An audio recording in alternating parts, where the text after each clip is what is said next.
That's enough of that. uh, goodness. Goodness gracious. What is up, everybody? Happy Sunday. I've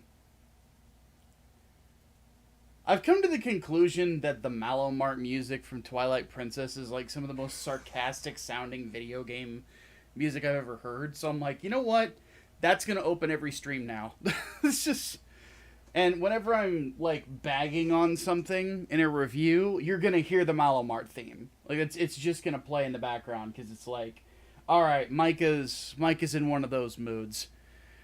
But hopefully everybody is having a good Sunday.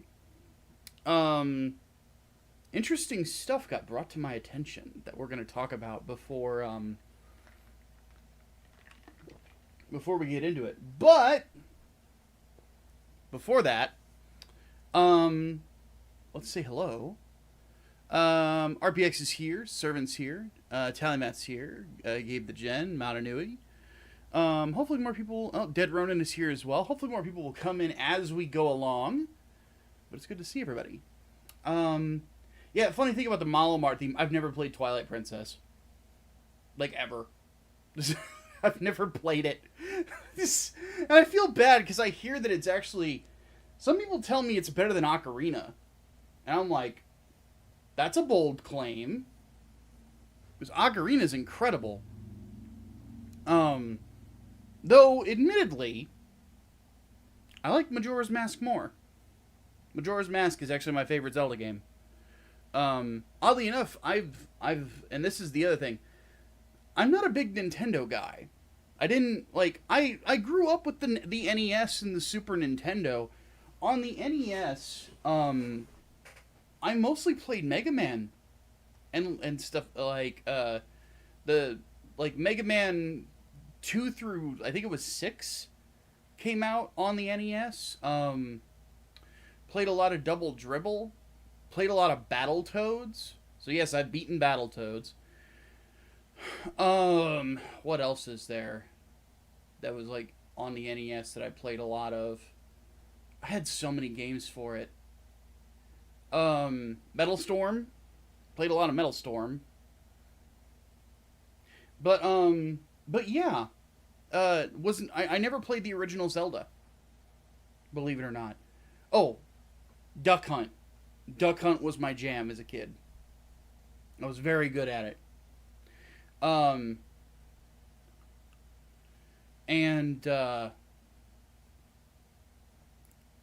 But anyway, yeah, I've never played the original Zelda. I've never played Link to the Past. I didn't play Zelda until the 64. Because everybody was making a big fuss out of Ocarina. So I'm like, alright, I'll, put it on my Christmas list. Got it. Played the ever-loving crap out of it. And, yeah. The rest is history. Let's see here. Tallymat says, just want to say I love your work on the 1 Year War overview. Can't wait for the rest of Wing and the Grips Wars. Well, thank you. I'm actually about... Where am I at with the Wing stuff? I'm going to hopefully finish the script tonight. The next episode, I was actually a little incorrect. For Shirt Dude's sake, I am going to, try to make the deep dives a little shorter, because he's told me he's gotten like very tired after doing like hour-and-a-half videos. But these are deep dives, so it's sometimes it can't be avoided. One thing that I might have to do from here on in is just do one deep dive like a month, going forward. We'll see what happens. I would like to get 2 in, because we try to do like 1 vid a week, right? Which is also why I plan on streaming more often, is so that there's more content. But, right now, with the second episode of Gundam Wing Explained, I just finished breaking down everything up to the fight in the Arctic. So it takes place, the second episode is called The Fight for Independence, and it goes over episodes 8 through 25 of the show, which, for those who don't know, episode 25 is the first appearance of Wing Zero. Or no, sorry, it's not the first appearance of Wing Zero. It's the fight between Hiro, Troa, and Catra. So, um, so yeah, I'm pretty far into it so far, and I think that it'll be pretty good. Will there be deep dives into other mecha shows like Big O? There would have the only. It really would depend on like how rich the background of the story is, and if there's a lot of interesting lore to dive into.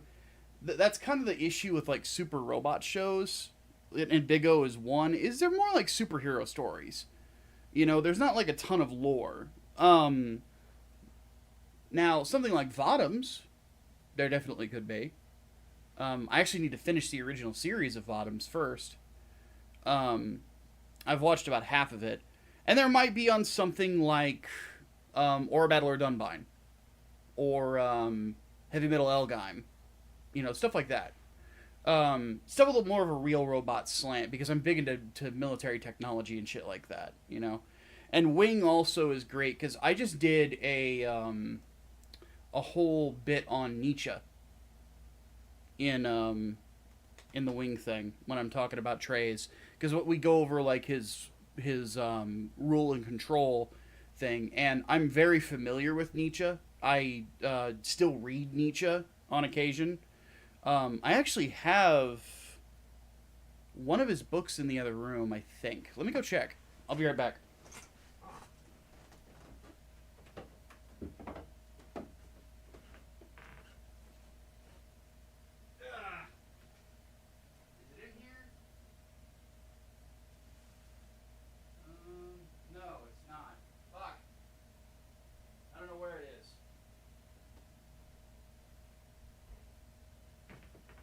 I could have sworn my copy of Thus Spake Zarathustra was actually in my living room. Because one thing, my time when I do a lot of reading is in the winter, so books will just get left on my coffee table. But it's not out there. It's Ethics by Dietrich Bonhoeffer is out there. But anyway, so I just did a whole thing on Nietzsche and discussing the Overman and that concept and how it relates to Gundam Wing. Because the whole thing of rule and control and the idea of God understanding why we have to take over, things like that, that's straight from Nietzsche. It is. Or rather, an interpretation of Nietzsche set forth by his sister and his brother-in-law. His brother-in-law was a staunch German nationalist, and his beliefs actually philosophically paved the way for the Nazi Party years upon years later. So it's a whole thing. It's basically talking about the philosophy of fascism and how it relates to such things. I don't want to read it. I don't want to spoil it. I'm tempted to, but I don't want to. I just want you guys to watch the video because it's going to be really good. I love talking philosophy. And I love talking, like, because it was what I specialized in. It was my minor in college. I didn't graduate, but it was, I would have graduated with a minor in philosophy. The funny thing is like, the longer I was in college, the less I was planning on being a minister, and I was more just planning on being a teacher and just like sticking around and being a professor. I had no desire. That's why somebody said to me, is like my 1 year war series, they're like, you're the most entertaining history teacher ever. I'm like, I wanted to be a history teacher at one point in my life. So yeah. So you can do this. I got to finish my master grade Zeta Verka. Dude, the Zeta Verka is great. Mine is in my bedroom. I'm not gonna go get it, but it is a phenomenal kit. It's much better than the 2.0. The downside is that the 2.0, the 2.0 has a lot more accessories. You get a lot for like the same price point, basically, because you get the Mega Buster Launcher, You get the all the normal Zeta stuff. You also get a ramp, like a launching ramp, the launching ramp of the Argama with the Zeta 2.0. So it's a very weird thing because like Bandai is like doing like the Mega Buster launcher is like a P Bandai thing. I'm like, you fucks. I see what you're doing. Well, it's not Mega Buster launcher. What is it called? It's not. Ruluka calls it the High Mega Launcher, but I don't think that that's the actual term for it. Hold on a second. It's gonna drive me crazy. MSZ-006 Zeta Gundam. It should say on its standard armament. Optional armament. Hyper Mega Launcher. That's what it is. But yeah, they're selling the Hyper Mega Launcher for the Zeta Verka, like, separately. I'm like, you fucks. I actually have mine in here somewhere, but I'm not going to go digging it out. But anyway, before we get started, I got a thing.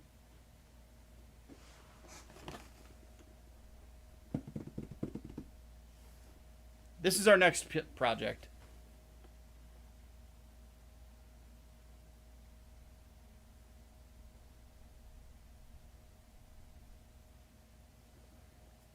And I'm pretty stoked to do this one. I had to buy paint for it though, because I realized I didn't have a semi-gloss white. I only had gloss.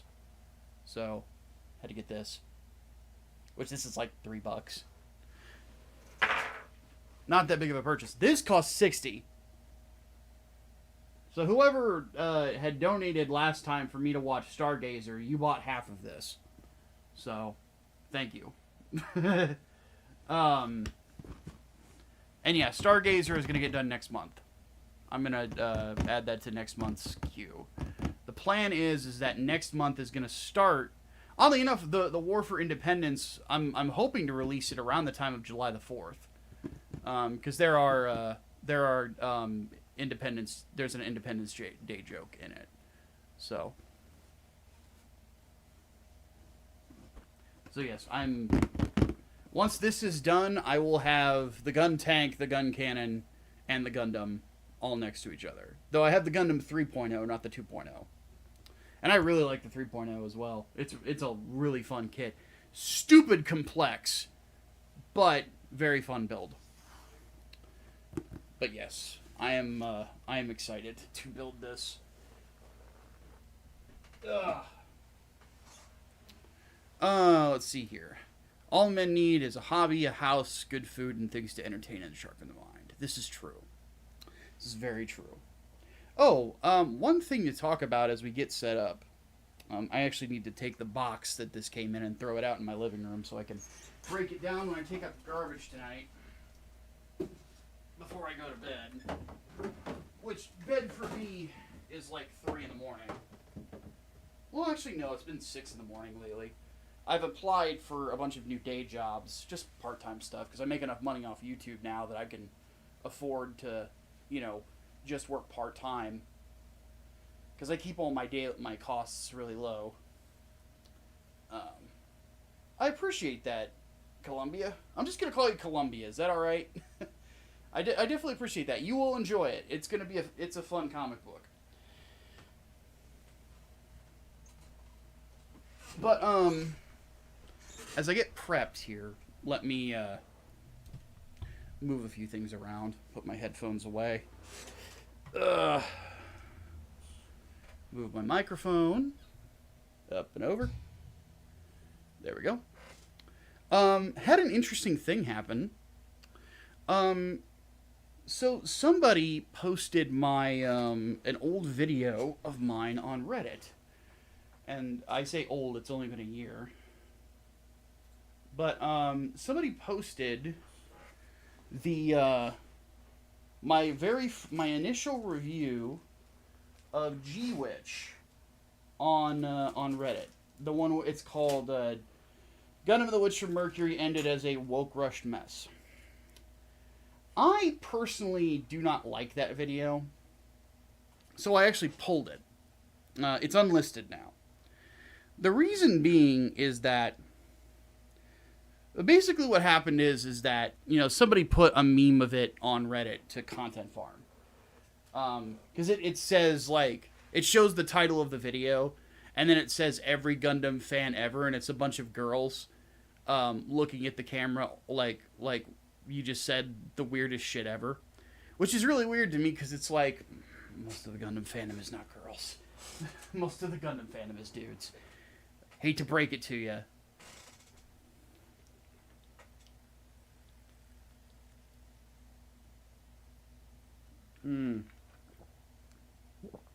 Recommend the Gundam Mark II. I have both of them.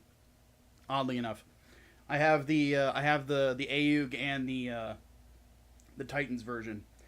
I'm really hoping that more on P Bandai they start putting out the Advance of Zeta stuff again. I want to have a full Titans shelf. Though there's one kit, there's one suit I want more than anything else from the Titans as a master grade. That's a lie, there's two. But the main one that I want more than any of them is the Byerland. I really like the Byerland. Hate Jared, love the Byerland. Same thing with the Bound Dock. I want a 1/100 Bound Dock. The Bound Dock is fucking cool.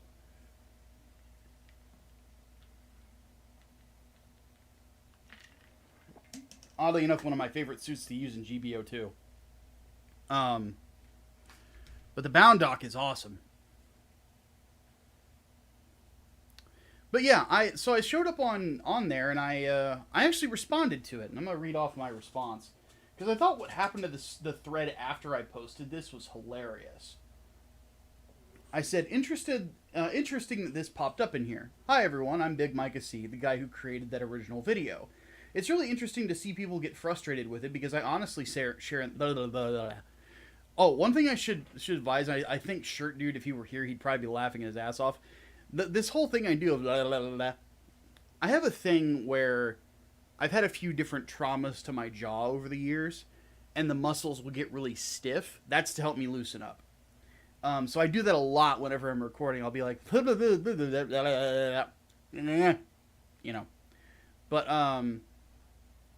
anyway, it's really interesting to see people get frustrated with it because I honestly share in the frustration. There's a reason I unlisted it, even though I had around 7K views when I did so. Actually, let me show you guys the post. There we go. Though I'm viewing the post through my anonymous account, which is banned because I told a anti-Semite to kill himself. I regret doing that, even though I didn't, have a very good reason to dislike the individual. But there's a reason I unlisted it, even though I had around 7K views when I did so.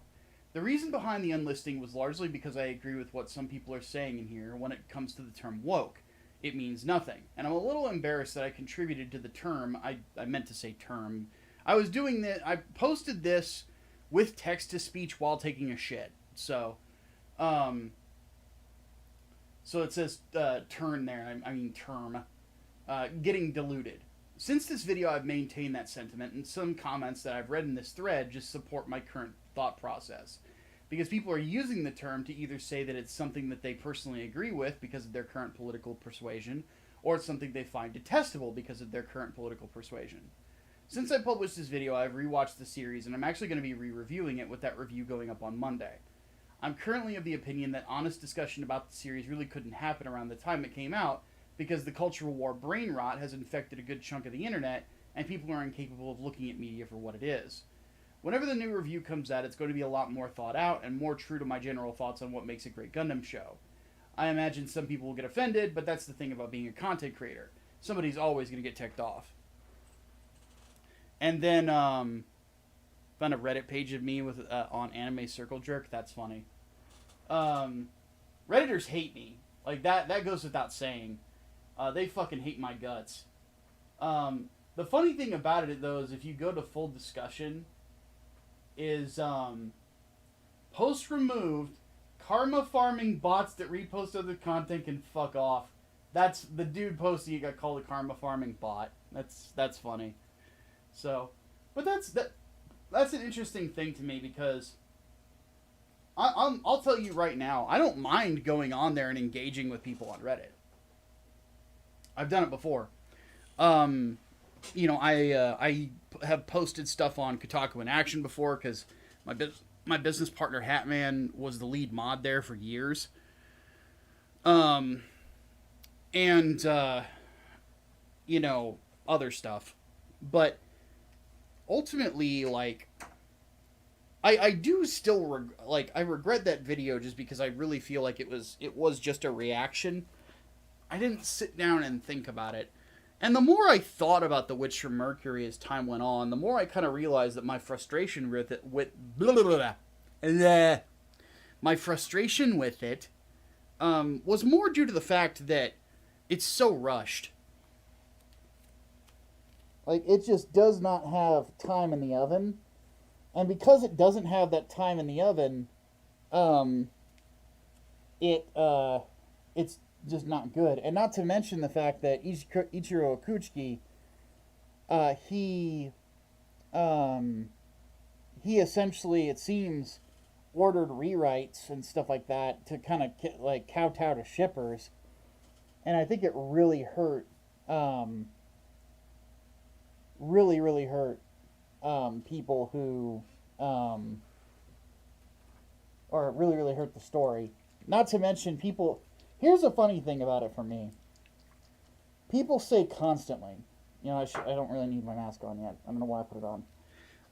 One thing people say to me constantly about Witch from Mercury is, well, if he had 50 episodes, it would have been great.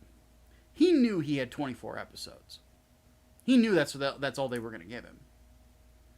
And if you know you've got 24 episodes to tell a story, if that's all you're going to get, you need to format it so that it fits.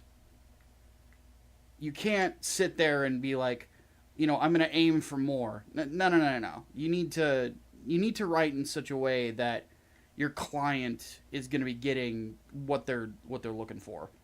And he did not do so. So that's on Okuchiki and the director. And I still maintain that Okuchiki thought that his writing of the relationship between Miarina and Suletta was so fucking good that, like, that's what was going to carry the show, and it doesn't. Honestly, it doesn't. They're not even, like, Miarina is a boring fucking character. She's just a bitch. That's her only character trait, is she's a bitch. She doesn't have a whole lot to her. She's a bitch and a spoiled brat. She's the most unlikable character in the whole fucking show. Everything that people think Relina Peacecraft is what Miarina is.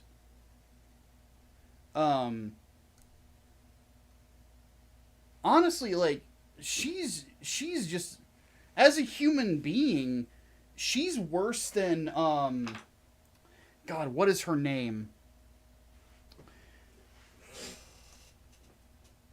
Duke Dermail's granddaughter in Gundam Wing.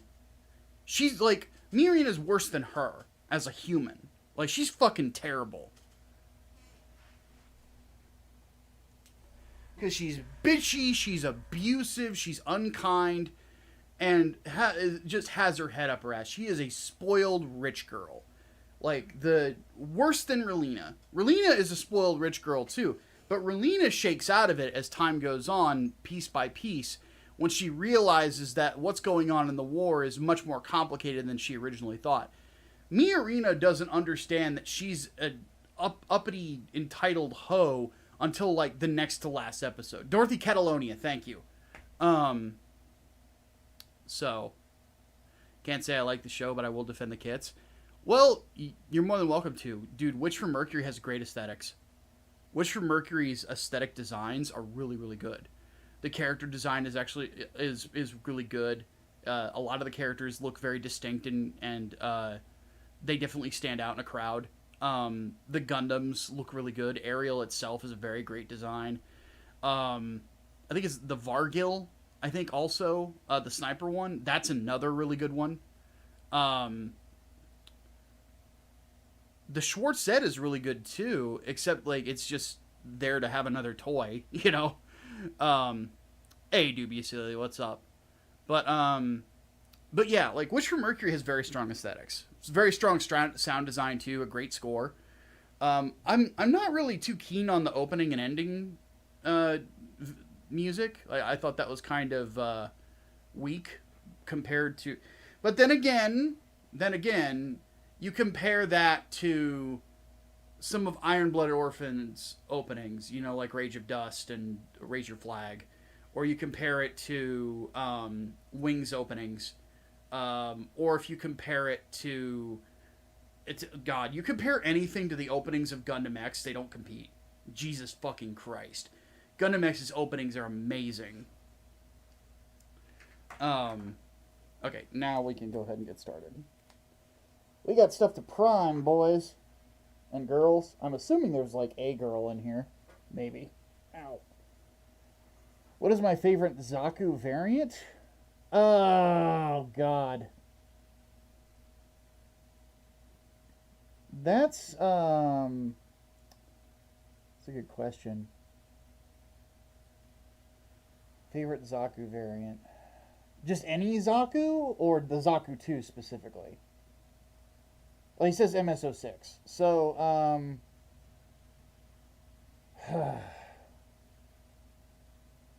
God, that is a really hard question. If I had to pick, I would have to pick the high mobility. I think the high mobility is probably my favorite.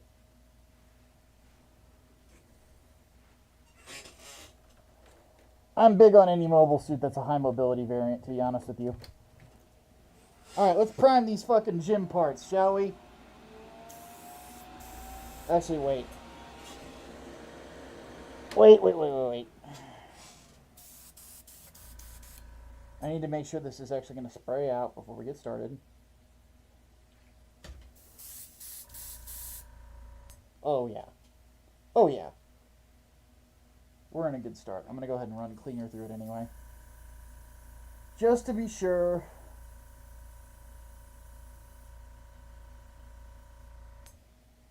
There we go.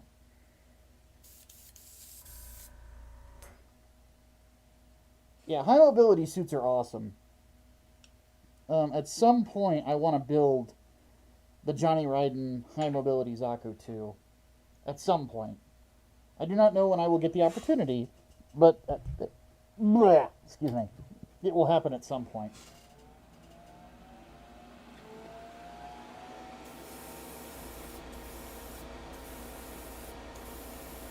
Priming. I forgot to put the top on this.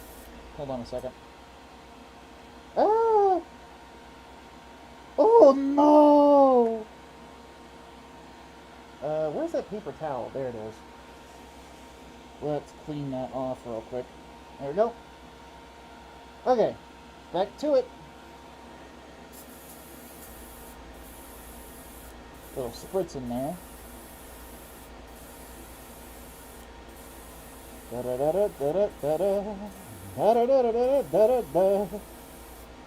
have to say, I am feeling a lot better than I was last week, man. Last week I had such a terrible headache. I tried to soldier through it, man, but I just could not do it.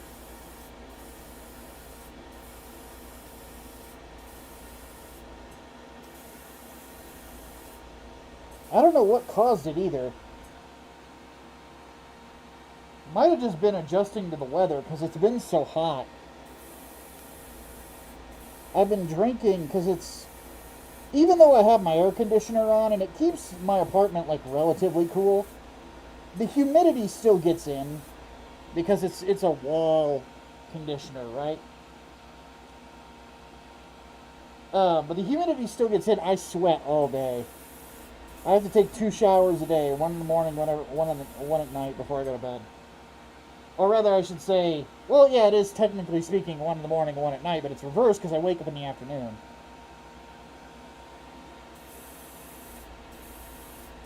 Which that is what I'm going to do after the stream today, because I didn't shower before I got started. Because I figured I'm going to get paint on me, there's no reason to shower immediately. It's not like I'm having anyone over today and they don't, they have to smell me. I know that's a little grody, but that's the life of a bachelor for you. You can kind of get away with smelling bad for like a part of your day because nobody's around. Thank you for the super chat. WFM has an industry with artists, especially modern writers, have, where aesthetics will be good, but the underlying logic and story are terrible, all glam. That is a good point, and that is very true. Um, though, depending on the medium, the art might not even be there. Though I will agree that, like, there's a lot of modern series, especially, well, in both anime and in the West, where they spend a lot of money on making sure that the look is there, but everything else is just so hollow. The Acolyte is a good example of that, where like they've obviously spent a good chunk of money on like the makeup effects and the wardrobe and paying off a bunch of union people because that's how Hollywood works. But sorry, had to make the joke. But on the flippity flop, like the storytelling is terrible, you know.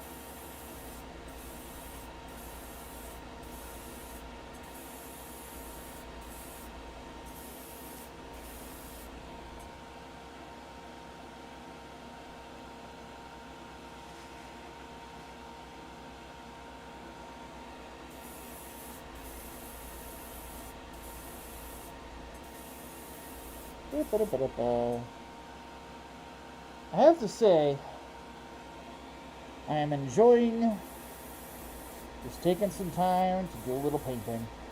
I've been doing a lot of writing lately, and a lot of reading to kind of brush myself back up on the things that I need to remember for this Gundam show. Oh shit. Ah, fuck. God damn it. I goofed. I goofed! God damn it. I done goofed. Hold on. I'm gonna raise the microphone a little bit. Keep bumping into it. Let me grab my tools. I just caught something on this piece. Come on, focus for me. Come on. Come on. Come on. Seriously, come on. I have you on autofocus, motherfucker. What's your problem? Oh my god. It will focus on the piece and then it will focus on everything else.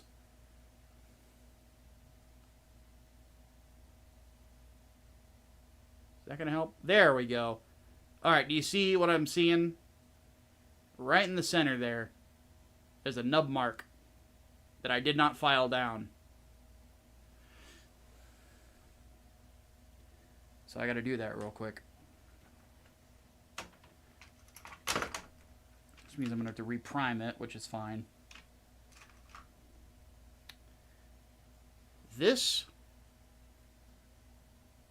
is your best friend whenever it comes to filing.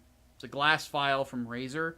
These cost $35, and they are worth every fucking penny. When I say like that, my Gunpla building took a major turn in regards to the overall quality because of this tool. I'm not shitting you. This is some next level shit. This and these. God hand nippers. These are the expensive ones. These are like the $50 ones. Just so you know that I'm not fucking with you. It is a God hand. If you want to make really good looking Gunpla, those two bits will carry you so far in regards to the overall quality. Because now, let me put this back on stick. You guys saw I only filed it for maybe 2 seconds, if that, just a couple of passes.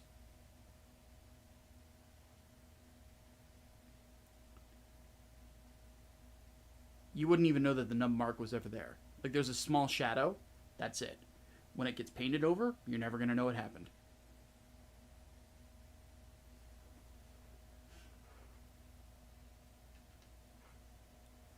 Seriously, like, because I'll show you what's in my kit here. God hand nippers, razor. I have a couple of sanding sticks that I keep just as spares. The reason being, for one reason alone, they bend. Because they're a little bendy, they can get around curves a little bit better. So it's good to have these as a backup. This I use just as a dust brush to just dust my kits off. These are USA Gundam Store Apex tweezers. Ridiculously thin point. You guys can see it a little bit better. There you go. Ridiculously thin points. Perfect for decals. You have to be careful with it because you could shred the decal with it if you're just like pinch, like constantly like this, you're going to shred your decals. But if you're very careful and you take your time with it, if you're slow, it's perfect for them. I also have another razor. This is for smaller parts or ones that have small corners that I have to get around. Do you know if there is a Guts Berserk Armor set kit? I do not know. I cannot tell you. Hobby knife. This got a lot more use in my early days. I would actually use this to cut nubs off. I would be very, very cautious with it. Very gentle. Now I don't use it for that, but except on a very rare occasion when I don't have much of a choice. But that's what I use that for. I also have some Gundam markers in here. These do not get a lot of use because I used to use these for panel lining. But they're not the type where you press and the ink just kind of flows. So the panel lines didn't look that great. They required a lot more cleanup. But, you know, I still keep them in here because there's other uses for them. I have 2 gray ones as well. Also in here I have a part separator. And then for older kits, I would recommend having this. Small screwdriver, Phillips head. Reason being is there are older kits that have several screws in them. The XS Gundam, oddly enough, has like 12. So this comes in handy. Should probably put the cap back onto my tweezers.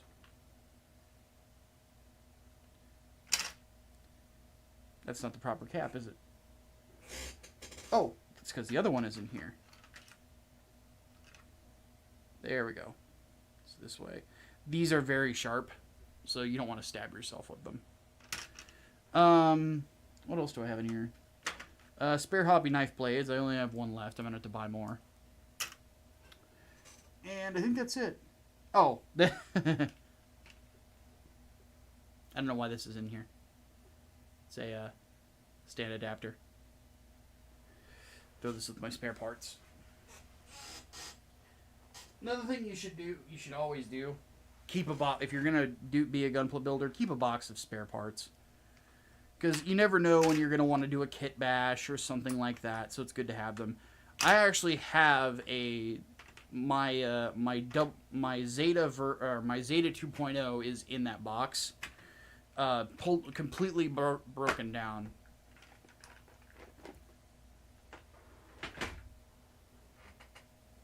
Okay, back to it.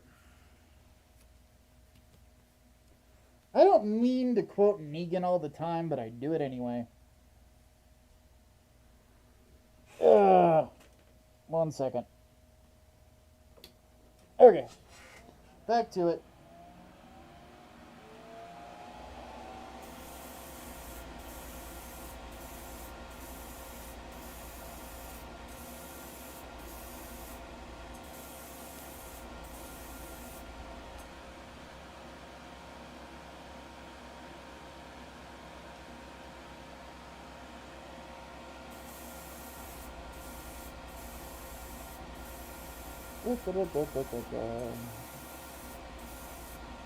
I have to say, despite the heat, this is incredibly relaxing. got the front of the leg here. Now, I think I might do a couple of coats of primer on these, just to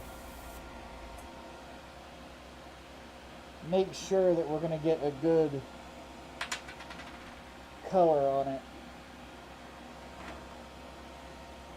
I have to mix a little bit more up. Hey, Leo.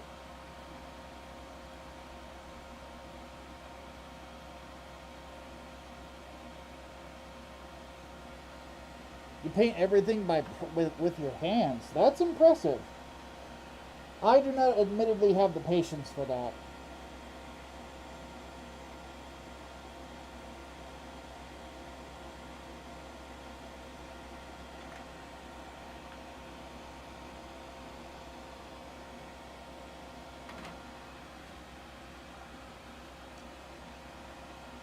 Though, whenever I start painting the pilots, which I plan on doing, I am going to have to do that by hand, obviously, so it is going to have to be a skill that I learn.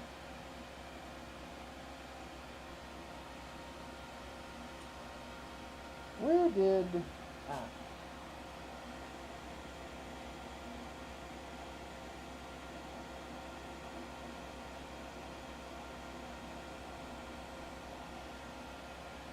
There we go.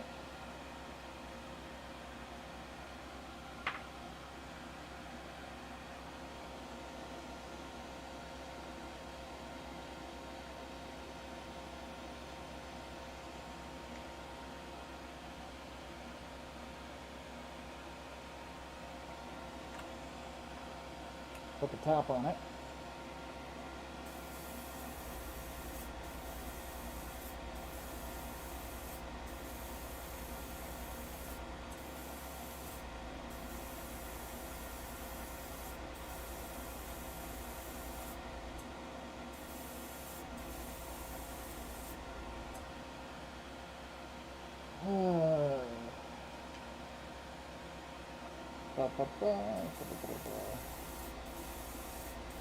Now, one thing that I don't know if people are noticing I'm doing is I'm starting from the edges of the piece and moving inward. Whenever you're doing color substitution, you know what? This mask is too hot and the fan is blowing out everything in there anyway. I'm going to run the risk.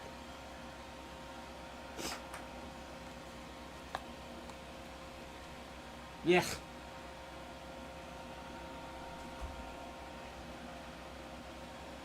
As I was saying. Hey, Keyblade. What was I saying? Oh, whenever you're doing color substitution, so you're basically taking a part that is colored one way and then coloring in a different way, you want to start from the edge, like this,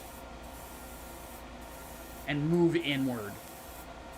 Because this basically what it does is it lets you get full coverage of everything. So you're not going to have this little part that sticks out that is like the opposite color. Because like when I did my, I'm basically using the same technique that I used on my Jagan. With my Jagan, I actually did it and I didn't do it like this, where I didn't prime the edges properly. And there was a part of the Jagan that when I assembled the whole fucking thing, paint it all, there was a glaring green part. And I'm like, fuck! So I had to pull the whole goddamn kit apart and paint that over and then put it back together. Then I re-top coated the whole fucking thing. Thankfully I hadn't put decals on it yet. That would have been... I would have been really pissed at myself. Because those G-Rework decals are expensive for decals. I love them a lot, but they're pricey. They're like $9, which for a decal sheet is expensive.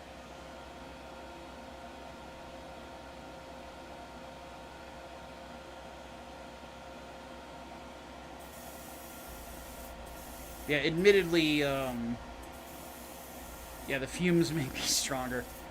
I'm not breathing anything in because the fan on this sucker is fucking powerful. Like, I'm surprised it's not putting out more noise than it is. It sounds noisy to me. I'm told that it doesn't come through the microphone that much. I admittedly would need to watch back my own stream and actually see if that's the case. But,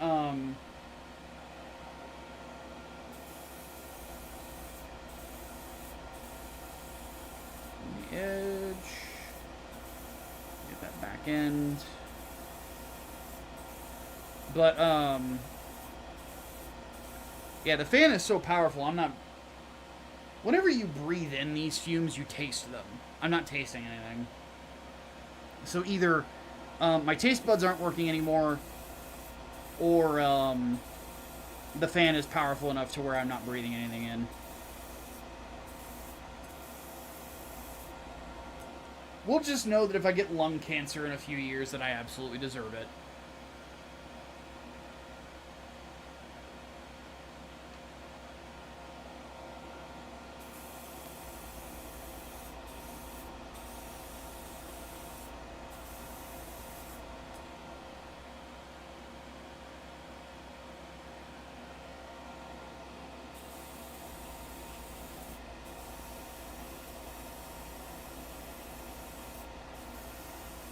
Dun, dun, dun, dun, dun, dun. Bum, bum, bum.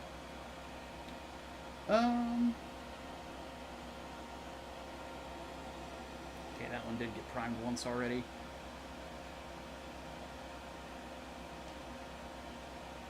These last two pieces in the middle.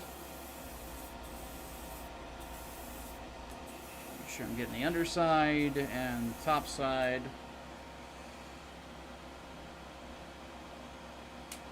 Whoa! So one thing I always get paranoid about is a piece falling and disappearing into the ether.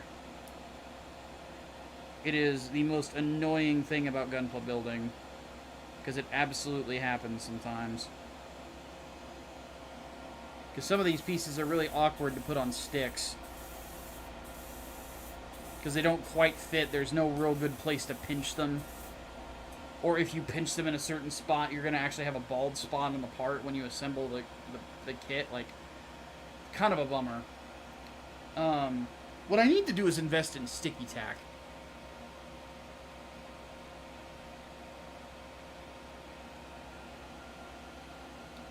Alright, we're going to let this dry for a minute.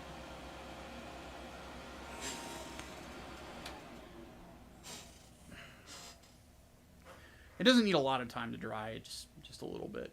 It's the great thing about... These are acrylics. They dry very quickly. Baby cancer. So that's the way... It's the way my dad talks about when he had cancer. Called it baby cancer. Went through the radiation, came out perfectly fine. Jesus. He had prostate cancer, too. Didn't have to remove anything or whatever. He just went through the radiation. He was perfectly fine afterwards. I'm like, what the fuck? My dad is too tough. Like, it's ridiculous.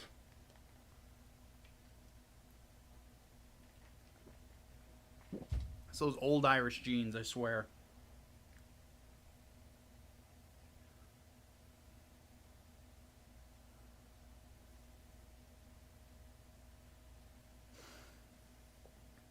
Rewatch G Gundam is great. Yeah, G Gundam's so good. I look forward to doing a review of that. I promised myself that I was going to review everything in Gundam, and I'm going to do it. Or at least everything that I can. There's going to be some manga that I'm not going to be able to get my hands on because it's not translated. I find it so funny, though, that Office Lady Haman-sama gets translated week to week by a fan translator, and Advance of Zeta still has not. That's wild to me. I guess you can't underestimate the power of Haman and her fat ass.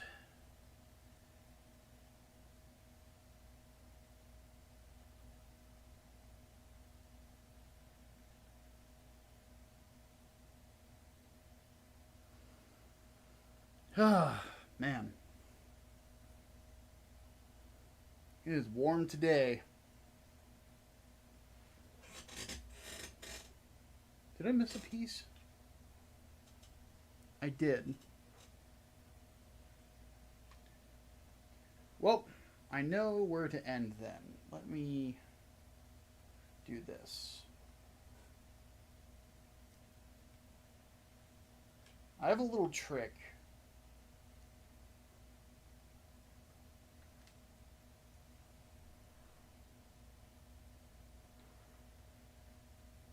Whenever I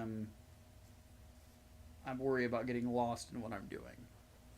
Toothpick, or at least what's remaining of one.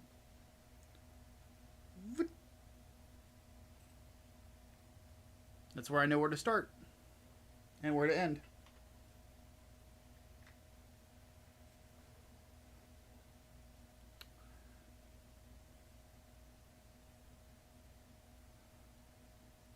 Little off topic, is anyone looking forward to Marvel vs. Capcom Finding Collection? I certainly am. God damn. I grew up with those games, so it's pretty awesome to see they're gonna get a proper like collected release with every single one of them. Hopefully they're arcade perfect. It's going to be interesting for people to experience for the very first time on PC how fuck busted X-Men vs. Street Fighter is. Holy shit.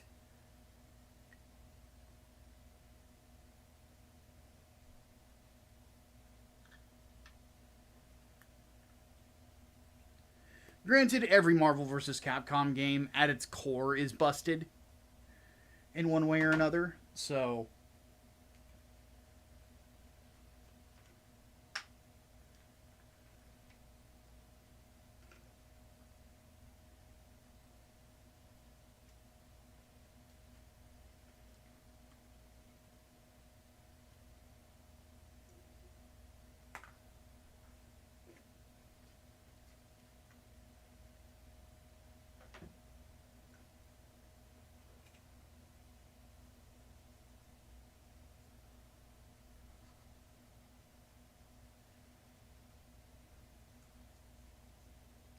primer mixed. We're going to do one more coat of it before we go in with the paints.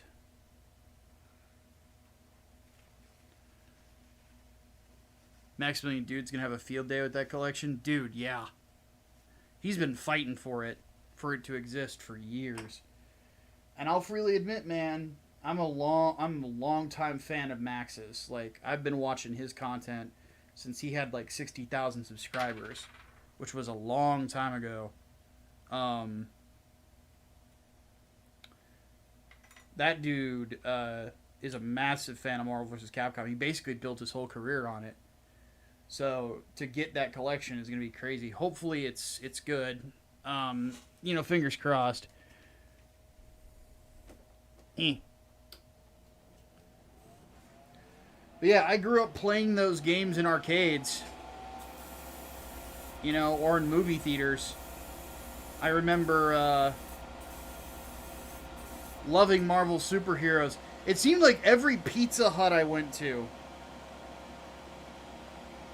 when I was younger, when I was like in like my preteens, every Pizza Hut had a Marvel superheroes machine in it, and it was glorious.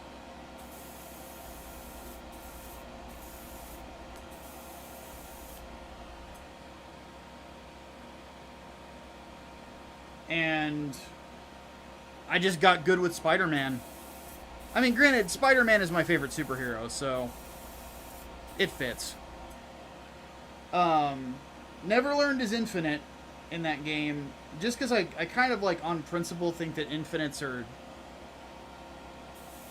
I'm just not that kind of guy. But I guess if I was playing in a tournament or something, I would give less of a fuck. I genuinely do not try to be that kind of a player. I just try to win. Honorable.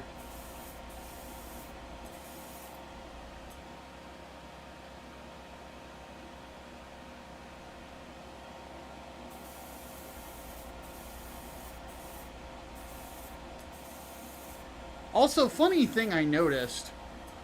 So I took a second because I kind of realized I wasn't using the EA Play element of my Xbox Live Ultimate. Or Xbox Game Pass Ultimate. I kind of realized, like, I could afford to downgrade this, so I did. And I actually looked at my Xbox Live profile, and I completely forgot that I'm listed as Mr. Takayama. And I have quotes from that episode, or from the Japanese episodes of South Park on my fucking profile. I shit you not, my bio is Dolphin and where?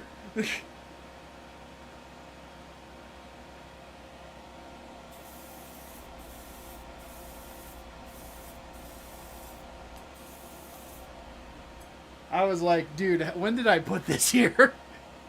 It must have been back in like '08. Like, it has to have been a long fucking time ago.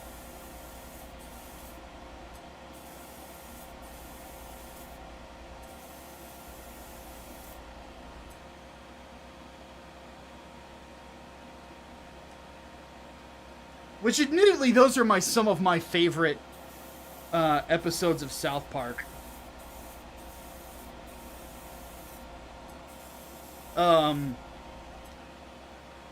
The one where they're trying to figure out Butters' mental illness, and the Butters having multiple personality disorder. Jesus fucking Christ, that episode's glorious. I'm just laughing just thinking about it. Like, it's one of the funniest fucking things I've ever seen in my life. We're gonna find the source of your trauma, Butters. They just hit him with a fucking roto-rooter. Like, Jesus.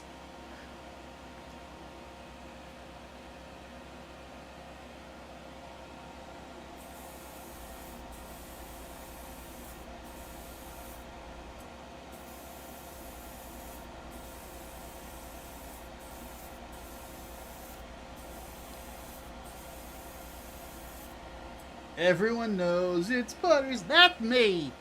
I can't do a Butters impersonation. I used to be a lot better with impersonations when I was younger, but I don't really practice them, so I'm really, really out of touch with that sort of thing. I used to have like a picture-perfect Arnold Schwarzenegger impersonation. I could like call somebody on the phone and you would think it was Arnold Schwarzenegger talking to you. I'm not able to do it anymore. It's not nearly as good.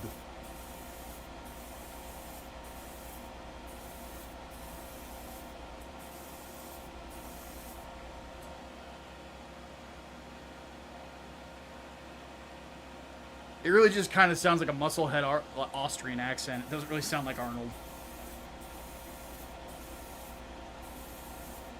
Because like one time I made somebody at my church bust up laughing because, little known fact about me, this would probably explain why I talk the way that I do. I've never been a teacher, but I have been a Sunday school teacher, on multiple occasions. And I was teaching a class with my mom, of all people. She was the main teacher, I was her assistant, unless she was feeling sick, in which case I would just take over. It was actually the highlight of my week, back after after I went through a divorce when I was young. I like teaching kids. It's fun. But,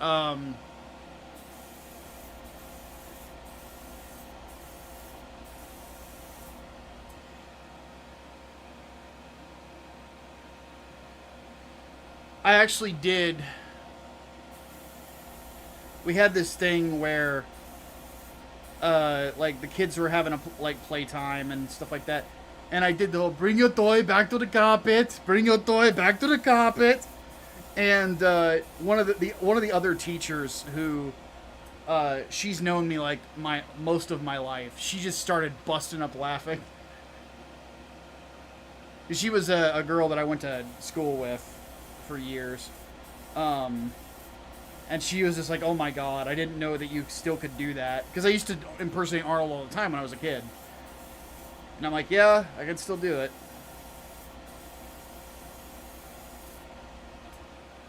I told her, I'm like, I promise I won't do who's your daddy and what does he do.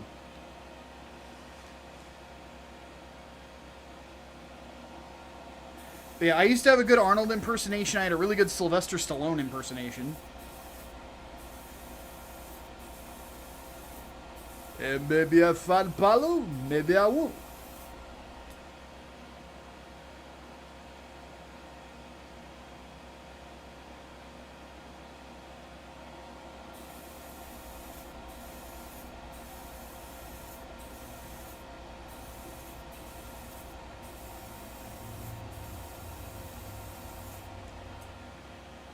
I actually kind of miss that church, now that I think about it. Just because I had buddies there, and we would like quote Ninja Turtles at each other all fucking day, you know? It slices, it dices, it even makes julienne fries. Plop.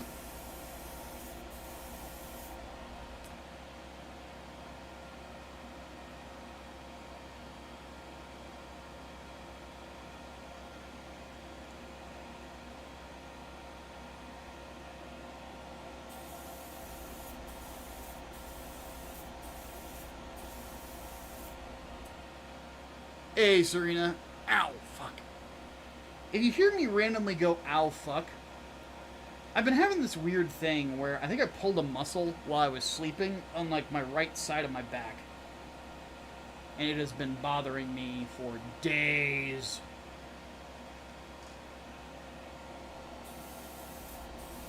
So I have told myself I'm just going to eat a bunch of bananas to get some potassium in my system to help with it.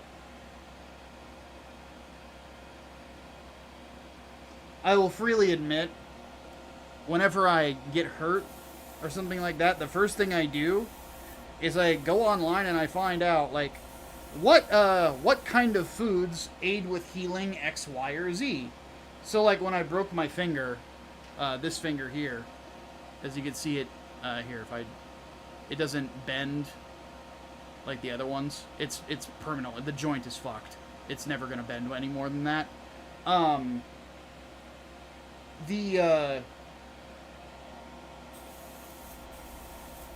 What I did was I primarily ate dairy for like 3 months, I think, to get calcium in my body to promote healing.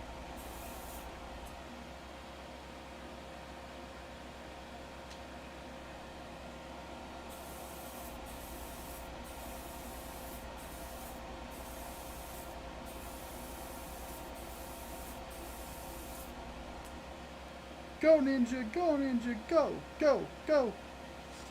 Yeah, when I was a kid, I danced to that. I will admit it. I was a big Turtles kid. Everybody else seems to be, that I know, it's like Transformers and G.I. Joe. I was Ninja Turtles, and that was basically it. Like, I knew who Optimus Prime was, I knew who Duke was, you know, and I knew some of the G.I. Joes, but I never got the chance to watch it very much, you know?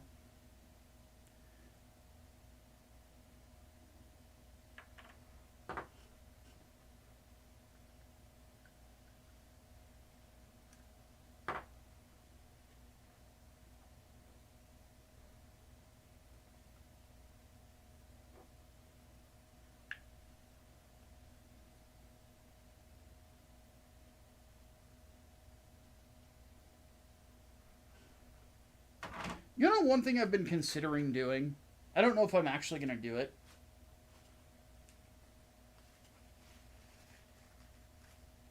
I've thought about trying to get back in touch with Angry Joe. I haven't talked to him in a long time, so I'm just curious how he's doing. I haven't watched his content because I honestly don't watch much YouTube content at all. So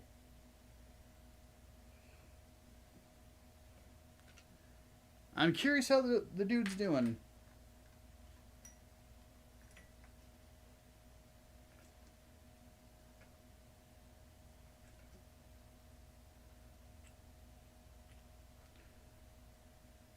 I mean, I know he's still having success on YouTube. He's got one of the biggest gaming channels in the world.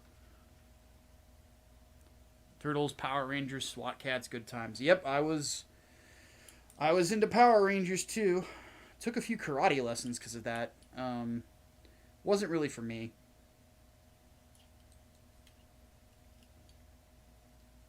I didn't really get into like anything with kicking until later. My dad taught me boxing. I learned from him for ages, and then I learned also a little bit more of it from a guy in college named Sonny. He's a friend of mine. Who I admittedly need to catch up with. I haven't heard from him in a long time either. I'm needing to catch up with a lot of my old friends that I've lost contact with over time. Joe went off the deep end a while back, sadly. Again? It's the second time in like 5 years.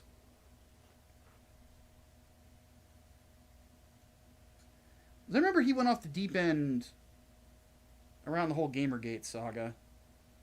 That's more than 5 years ago, but when I started content creation, he got like really pissed off at his fans because he was wanting to take a break from doing like the full costume reviews and shit like that.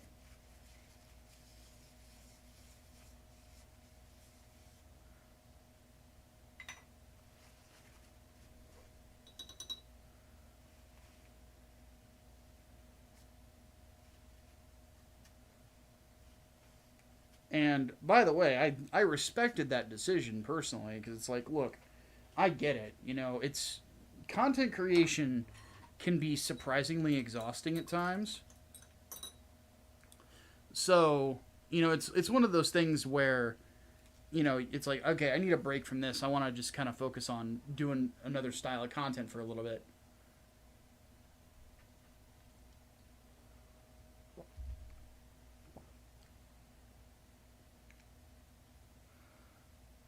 But yeah, he got really pissed off and just went off on his fans. I'm like, you can't do that, man.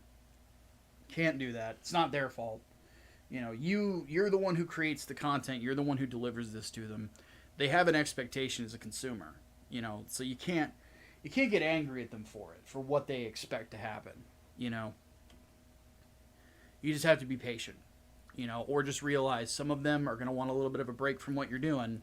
Because what you're doing currently isn't necessarily going to be like the whole like group discussion thing of Game of Thrones. They might not be into that. You know, you just have to accept it, and you know, if you respect their desire not to watch it, like if you it's like, okay, well, I understand. You know, you're here for a certain type of content. I need a little bit of a break, so just please say, you know, what I would say personally is like, just stay subscribed. You're gonna get it at some point. I just need a little bit of me time. And people will understand it, you know. And as long as you have that respect for people, when you're ready to come back to it, people will be even more excited. But if you get resentful when you do come back to it, you're gonna feel forced, and it's never gonna be the same. So.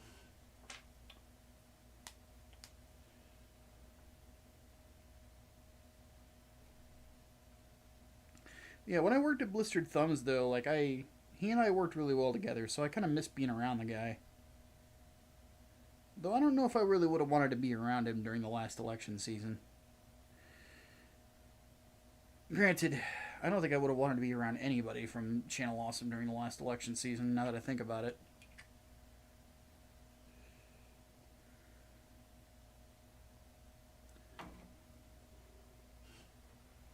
But there wasn't a lot of people that worked for the channel that, like, I was like really close to, you know.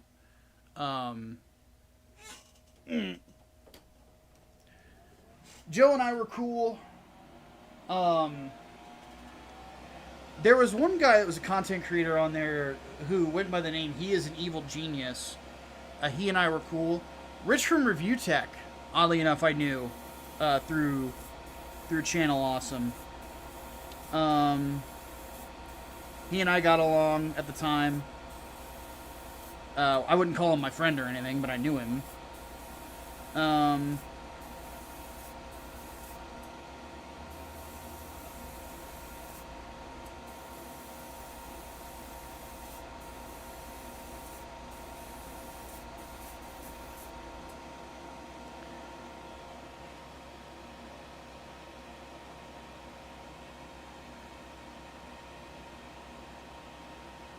trying to think, was there anybody else that I knew that well? Juario, unfortunately, was a friend of mine. Well, a lot of regrets about that one, considering how that all turned out.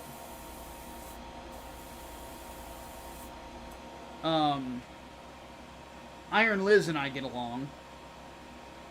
Liz has always been cool with me.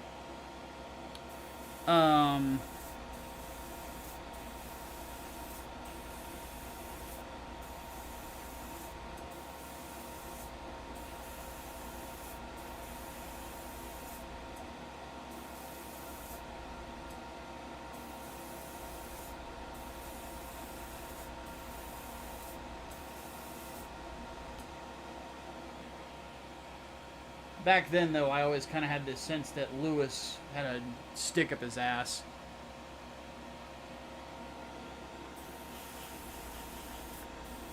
And boy, was I right.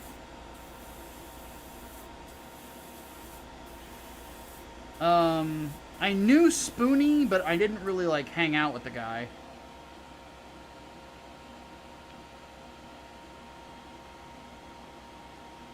I knew Pushing Up Roses before she got internet famous. Because her and I were both on Spoonie's message board back in the day. And we were chatting and stuff and got along. I've lost touch with her too.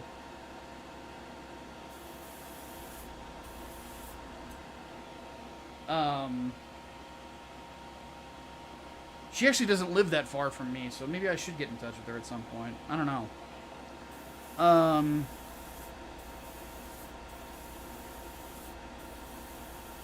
What else is there?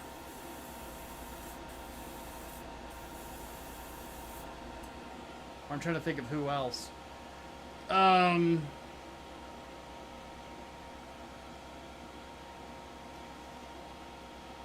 Lord Cat and I were cool. I don't know what Lord Cat's doing these days, if he finally just stopped trying to make the internet a job or what he's doing now.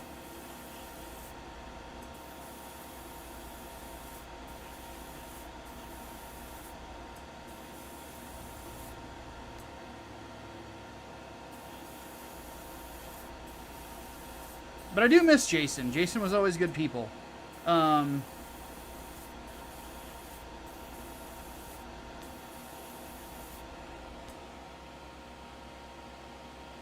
Always had fun hanging out with that guy.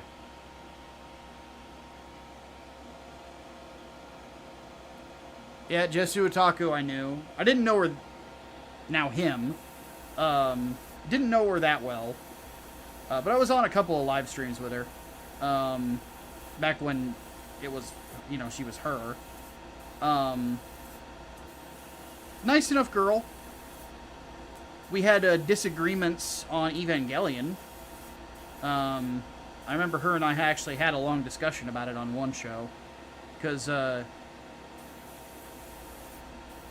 Jada brought me and her on to talk about it. Because he had never watched it. And he just kind of let us, you know, do our thing. So that was a fun discussion. Who else was there?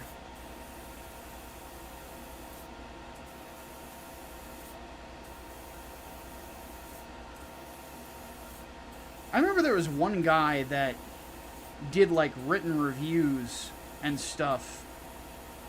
And some content, some video content for that guy with the glasses. And he tried his hand at writing for Blistered Thumbs, and we had to...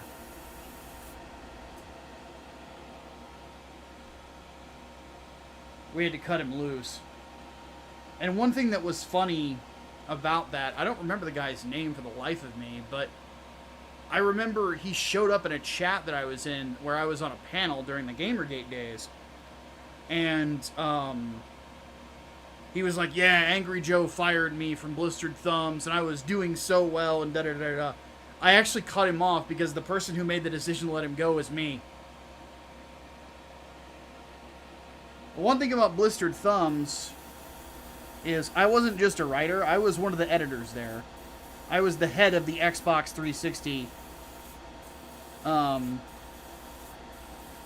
and PlayStation sections. So those reviews had to go through me or my cohort, who was our quote-unquote UK branch, a guy named Yusuf.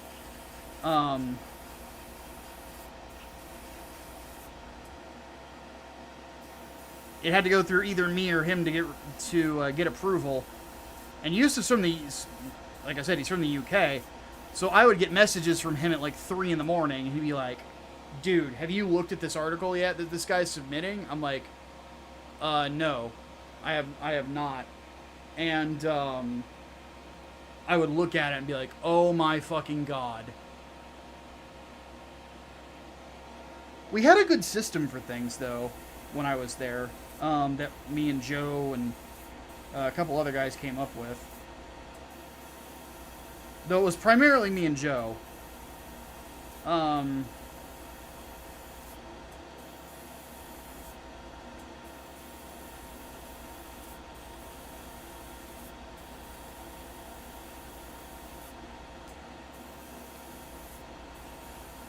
Where if you were going to give a 10 out of 10 to a video game, we didn't want a 10 out of 10 on Blistered Thumbs to be anything but an instant classic.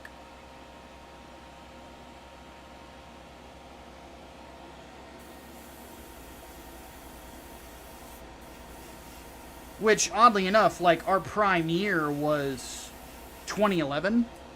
And 2011 was an amazing year for video games. So we actually had a surprising amount of 10 out of 10s that year. But the basic idea is that one of the editors had to look over the article and approve the giving of a game a 10 out of 10. And then Joe himself had to look it over and if the argument was sound, then he would say, yeah, you can give it this score. So, like, Arkham City got a 10 out of 10 that year. We gave Skyrim an 8, if I remember right.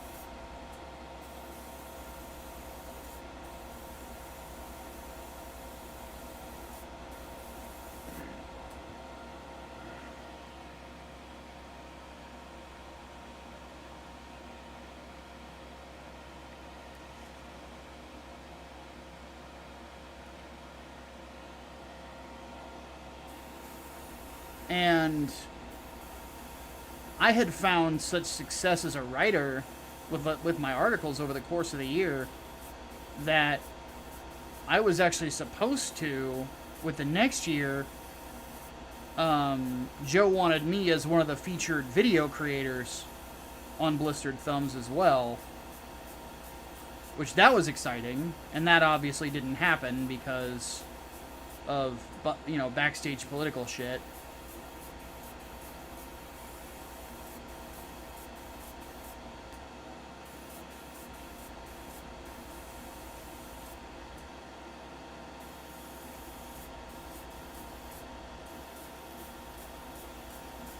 People did not like that I was a Christian backstage. This is back when atheism was like the belief du jour on the internet. So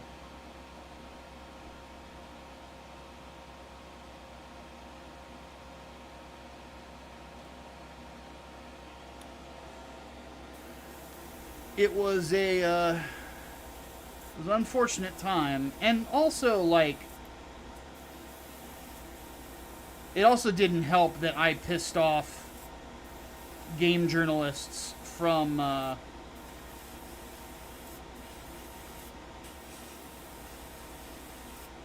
other websites as well with my tweets.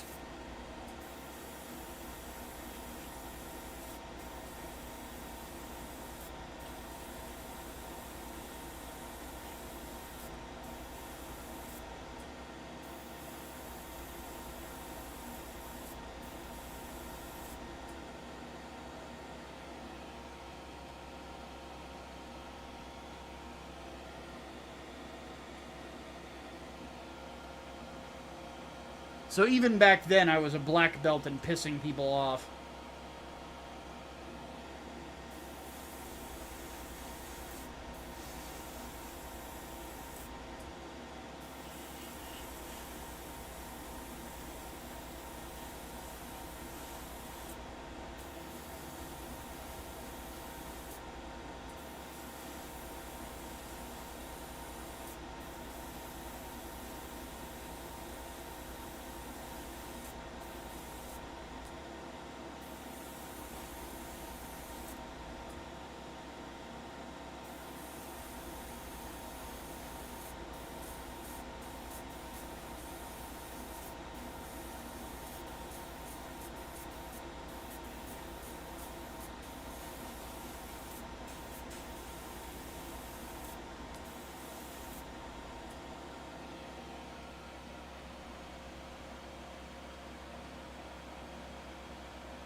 Yeah, and I'm with that too, Gabe. It's like, I kind of feel like, and this is just my theory on it, I kind of feel like around the time of 2016, a lot of people took it upon themselves to get into the political zeitgeist because they believed that everybody has to do something to stop, you know, the orange-haired menace.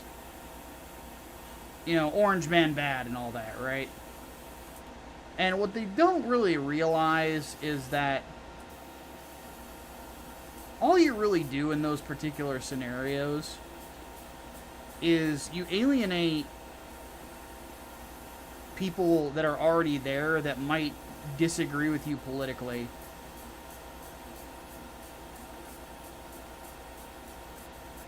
Over what is essentially like a political hype job. It's never worth it, you know? And though it is true that that was an important election year, it was important for different reasons than what people like to believe it was important for.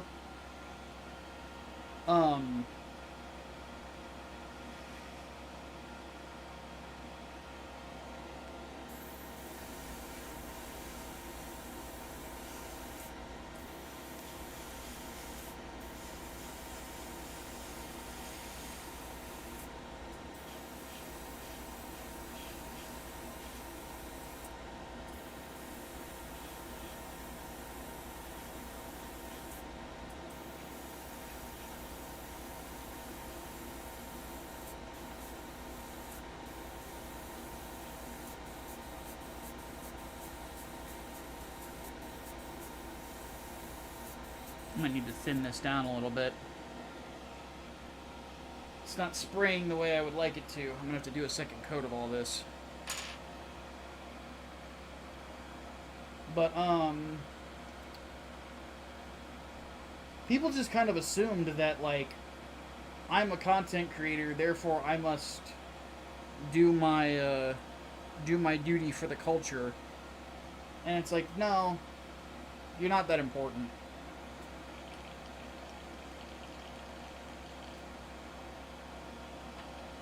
And it's just, it's one of those things where it's like, none of us are. None of us are that important. And on top of that, there's nothing wrong with that either. There's nothing wrong with,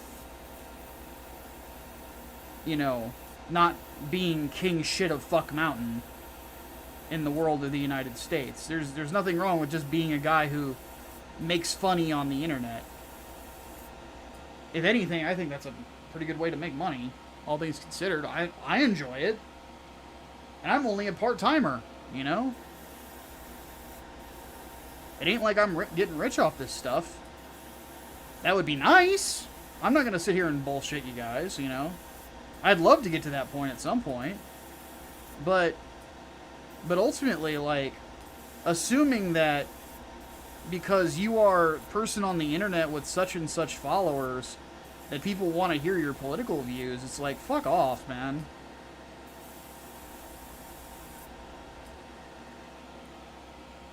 Especially because there's some creators that's like, I look at them and like, I know all your opinions just by looking at you, dude.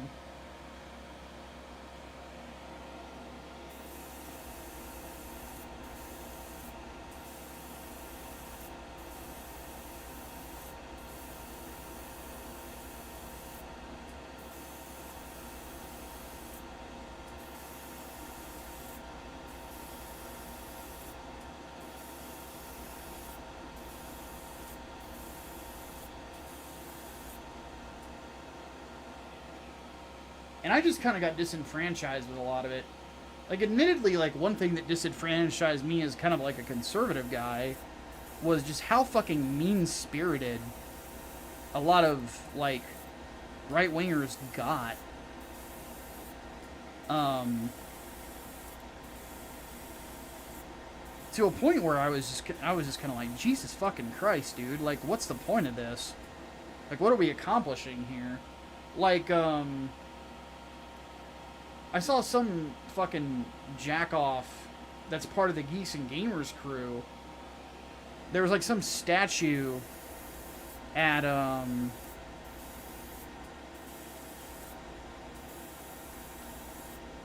don't know what theme park it was, but it was, like, a cartoon of, like, a guy who has his, like, he's, like, stepping on the head of a cartoon dog. And this Yahoo's like, look, everybody, like, in a crowd of people, just screaming, look, everybody, it's a George Floyd statue. And I'm like, what the fuck are you doing that for, man? Like, you're just being edgy for the sake of being edgy, you know? And it's not really... It's one thing to make that joke in the privacy of your own home, or just on a live stream when you're fucking around. But to do that in public, around a bunch of people, all you really do is make everybody that's associated with you look like a jackass. You know? Uh-oh. Oh, wait, this is the empty one. There's another one that's full over here. Or close to full.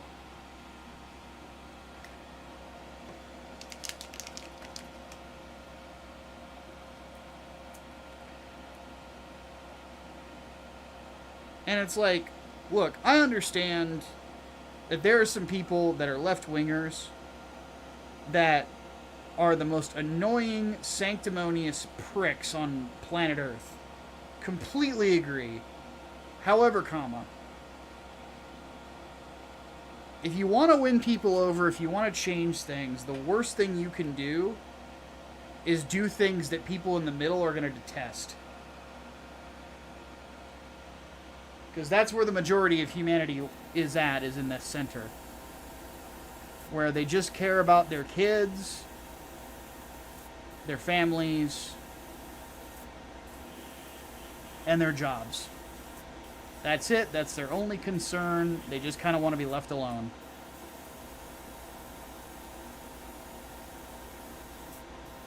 You lose those people, you lost the fight. Because those people, they don't like dickish behavior.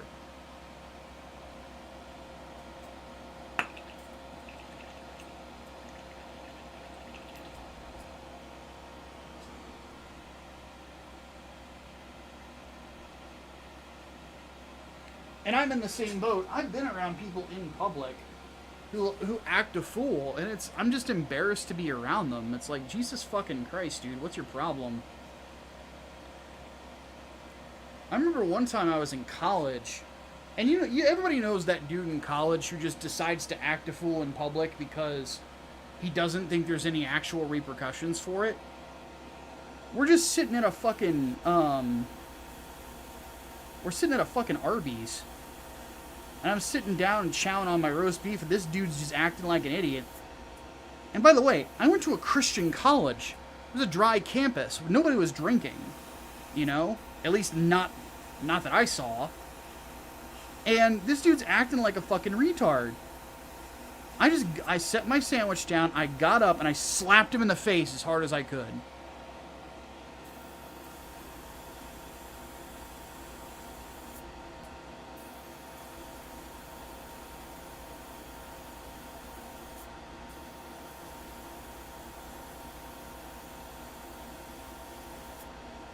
And he's like, what's that for? I'm like, because you're acting like a fool in the middle of a public restaurant. What the hell is your problem, dude?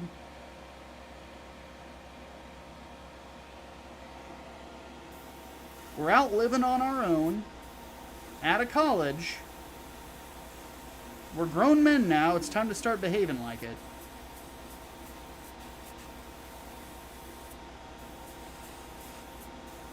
And admittedly, that's kind of like one thing I just don't like about internet culture in general. Because it's not even like a political thing. It's one of those things where, like, internet culture, you get likes and retweets for stupidity and you get a dopamine hit from it. And it encourages you to just keep doing it.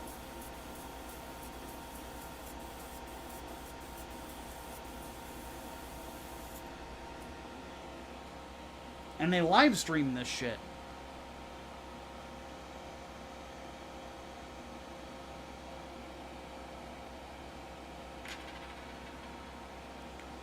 There's something gumming up the works, I'm wondering. This is not spraying that well. Yep, there is. A little bit of dried paint.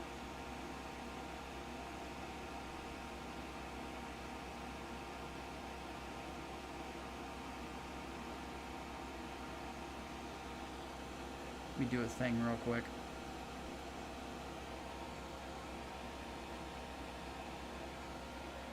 Let me clean this tip out.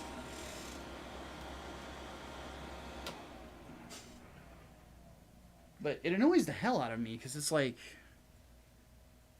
what are we trying to accomplish here? It's one thing for like kick streamers to go out and do dumb shit in public. Like, that's basically like most of that platform, right? Or at least what that platform is being known for at this point.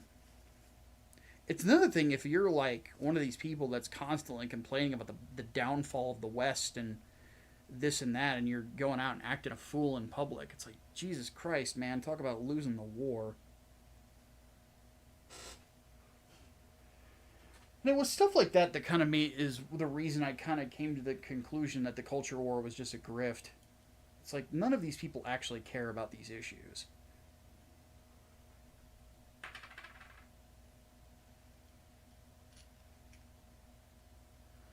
They're just doing it for super chats. You know? I say this thing, so it gets me super chats. And I'm at a point where it's like, man, I don't want to be close to this. I would rather be over here, doing my own thing, trying to make it successful, and being happy doing it. And so far with the YouTube content, I am pretty happy with where I'm at so far. This has been kind of a slow month, but generally speaking, the start of the summer is slow for content creation because people are going outside and touching grass. You know? Like, this is always a slow month, and January is always a slow month. And even then, I hit 22,000 subscribers this month.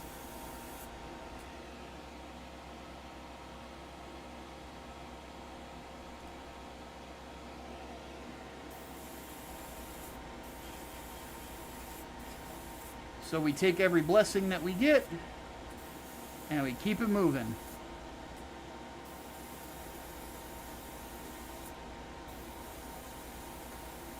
My goal, and admittedly this might be a lofty goal, but I don't give a shit. My goal is to at some point be the biggest Gundam YouTuber out there. And be one of the better anime YouTubers that's out there. Even though I'm not a weeb. That's the fun part. Like, or at least I don't consider myself one. I like talking about it because I'm coming into the medium from an angle that's different than everybody else. I'm not the type of person that just watches anime because it's anime and just kind of goes with the trends. You know, I like to discuss it as literature because that's what it is.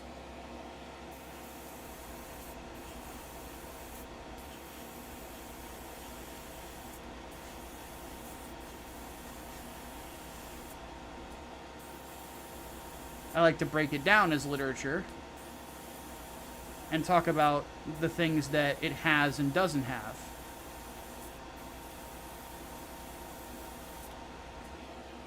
One thing I'm looking forward to doing is a review that I've been working on piecemeal, because I admittedly haven't been in much of a mood to watch the show, is a review of Trinity Blood. Yeah, everything is going to need a second coat.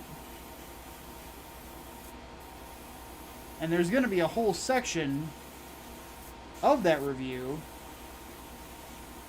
where I'm chastising another anime reviewer for making accusations of a long dead creator and effectively pissing on the man's grave.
Oh, goodness.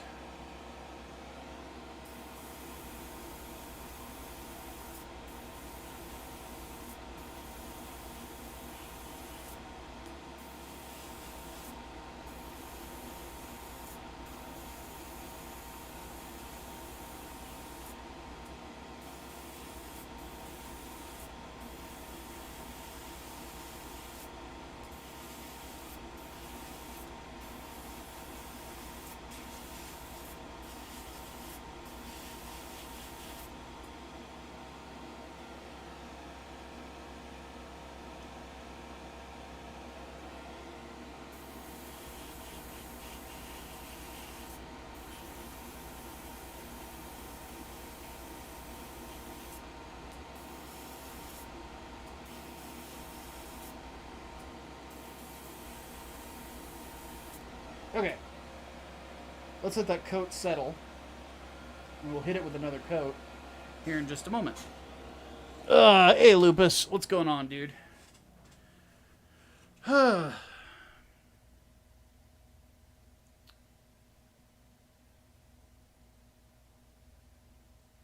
gonna be the best anime video. There is some truth to that. I am truly not Gigic, and I am definitely not a degenerate. I'm not anybody from Trash Taste. I'm not Gigic because, you know, I can, you know, string words together, and I'm definitely not Connor because the most interesting thing about me is not Iron Mouse. So, and I don't know who the other guy is, and I don't really care. That was cold. I just realized that. I'm like, God damn, did I just say that? Like, that was mean. Though, though I ain't backing down from the Connor thing. Sorry, the most interesting thing about that guy is Iron Mouse. It's just the truth. Like, good lord.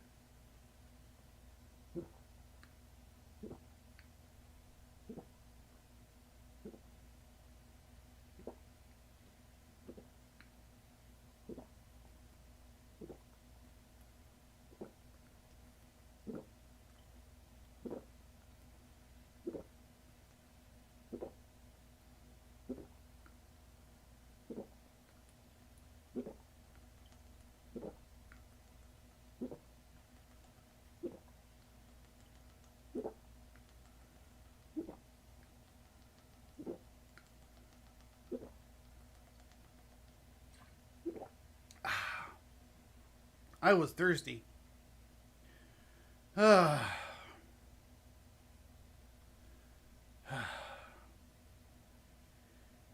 We accept dunking on smug Brits.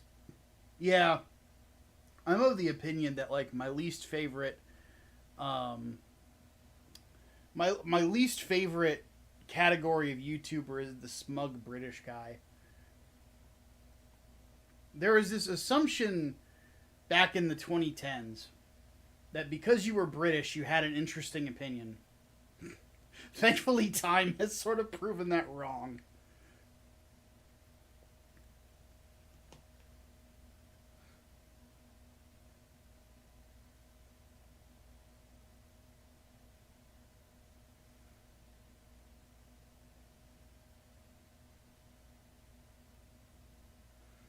To be fair, two of the members of Trash Taste don't do anime-focused content as much, just to get your guy, I think. Well, that's kind of like how it goes, isn't it? I mean, a lot of people that were content creators that did these long-ass edited videos back in the day, they don't do them anymore because, like, you can just go on Twitch and make a ton of money, you know? Because I know all three guys on the Trash Taste show, they all live in Japan, but I don't think they've transferred their citizenship. So to my recollection, at that point, you're paying taxes to two nations. That's expensive. You know? Have a good one, Ginger.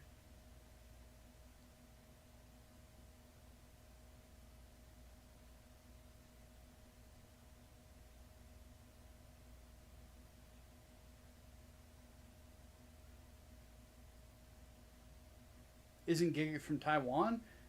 He's of Taiwanese descent, but I'm pretty sure he's from Britain.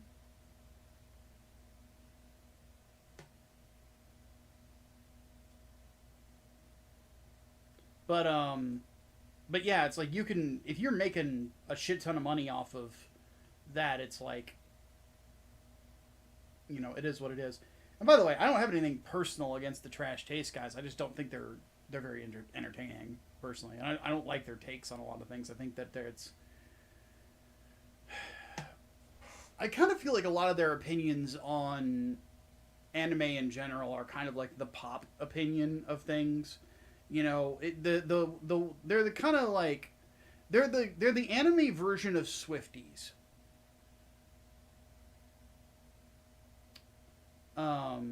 They had Hassan Piker on. Oh, well, that just makes them garbage. It's like, especially if you agree with that psycho. But less said about Hassan Piker, the better. But when it comes right down to it, like they are the anime version of Swifties. Yeah, the normies. They're into what's popular. They're not into what's good. Because I'll be honest, I'm of the opinion that a lot of anime out there sucks. Especially these days. Like, there's stuff that I see advertised that looks like the most boring shit ever. All this fucking isekai stuff looks like garbage.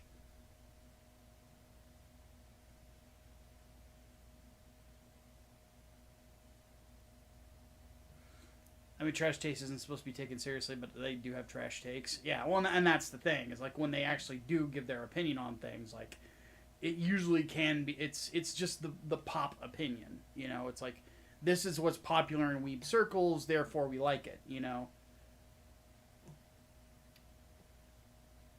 like you just look at their opinions on Gundam. Like it's the most uninformed, goofy shit because most people don't follow mecha. You know, mecha is kind of a niche thing at this point. And a lot of their takes don't make any sense about it because they don't know anything about it. You know? And one thing that I just tell people, it's like, look, if you're a fan of these guys, you don't need to defend that take. It is a bad take, but you can understand why it's a bad take because they just don't know. They have no fucking clue. Because it's not something that they follow. It's not something they're interested in. I would not expect a Swiftie to tell me about Kirk Hammett. You know? It's not going to happen. You know, a Swiftie is not going to be able to name 10 Megadeth songs. Right? So on and so forth. Like, they don't really know the depth of things.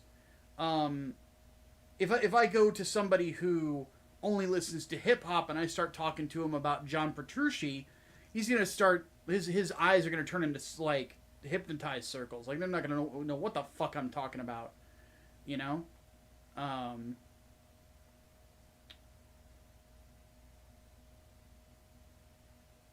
What is the last anime that made you go, that is absolute shit? That I watched all the way through? See Destiny.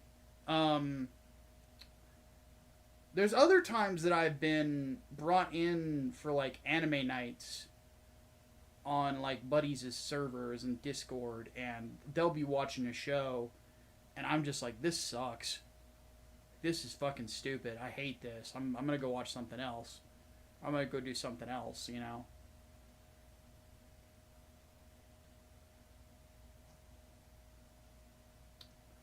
There's been some hidden gems. Freyren and Spy Family are highly praised. Freyren I will never watch, admittedly, but I have heard good things about it. I hear that Freyren is a really good character study.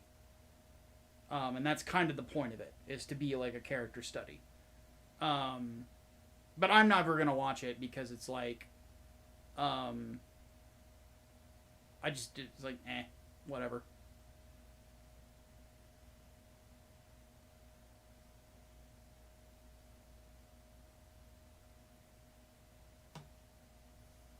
And I still see, like, on like, YouTube ads and stuff like that, because, like, ad blocker doesn't work on YouTube anymore.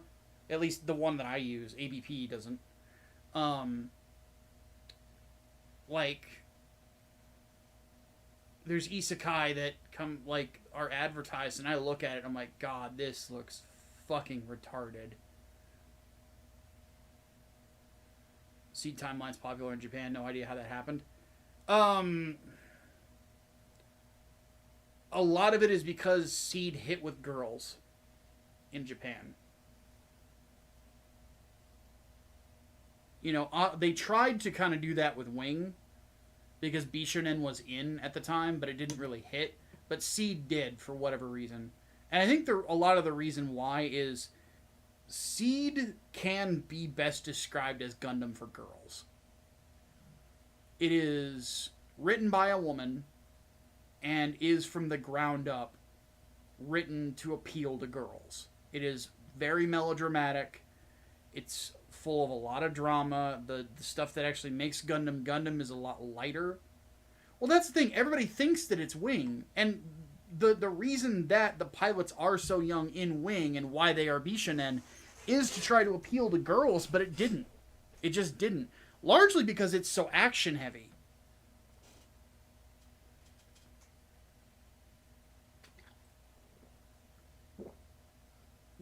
Because Gundam Wing has that same sort of aesthetic of the characters, but the difference is that it's framed like an action anime. It's very shonen inspired,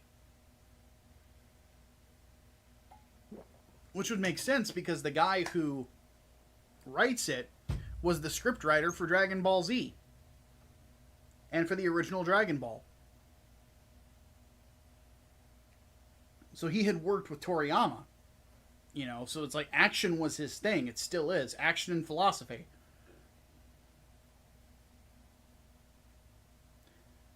Succeed's mecha version of something. Inuyasha is a better thing than Rurouni Kenshin. Um, because it Seed hit around the same time as what I kind of call the you know what I consider to be the dark age of anime, but some people consider to be the best years. It just depends on when you got into anime. For a lot of people my age, the time that it came out was around the time that people were going through their phase of, dude, I fucking hate anime. Because that was when Naruto hit big, that was when Bleach hit big, and then Gundam Seed came out around the same time too. Around that, like 2008, 2010, 2010, 2011, 2012. Like that. Actually, no, it was before that. It was like 2004, 2005. So yeah, 2004 to 2008. More along those lines. Like that's around the time that those shows came out and started getting really popular. And for some people, that time is very nostalgic. Like, you cannot criticize Bleach in a certain sector of YouTube. Bleach fans will come and try to fucking crucify you, even though Bleach is kind of mid. It's not bad. It's mid. But around that time, that started getting popular. One Piece started getting really popular around that time. Shonen got bigger, you know, and it's one of those things where I personally was not a fan of what was going on. A lot of the stuff that I was watching or that I got into was like the beginning of Toonami and the beginning of Adult Swim. So Wing, obviously, but also Cowboy Bebop and Trigun. Like they kind of shaped what I look for in anime. Then when I got into college, I got into Fist of the North Star. My friend Shermond, he's the one who got me into that. And whenever I do a Fist of the North Star video, I plan on doing one of the movie. I will be like giving him props for that because it's like one of my favorite anime and manga ever is Fist of the North Star. Hokuto Yakurutsuken Hokuto 100 Crack Fist. But I got into Full Metal Panic around that time. It's the first time I watched that. What else was around that time?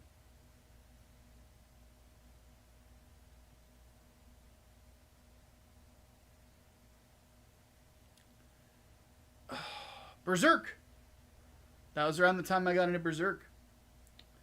Was in college. This was back in the pirating days of LimeWire. Is there anybody in here who's as old as I am that remembers LimeWire? LimeWire, Napster, things like that. I downloaded the entirety of Berserk.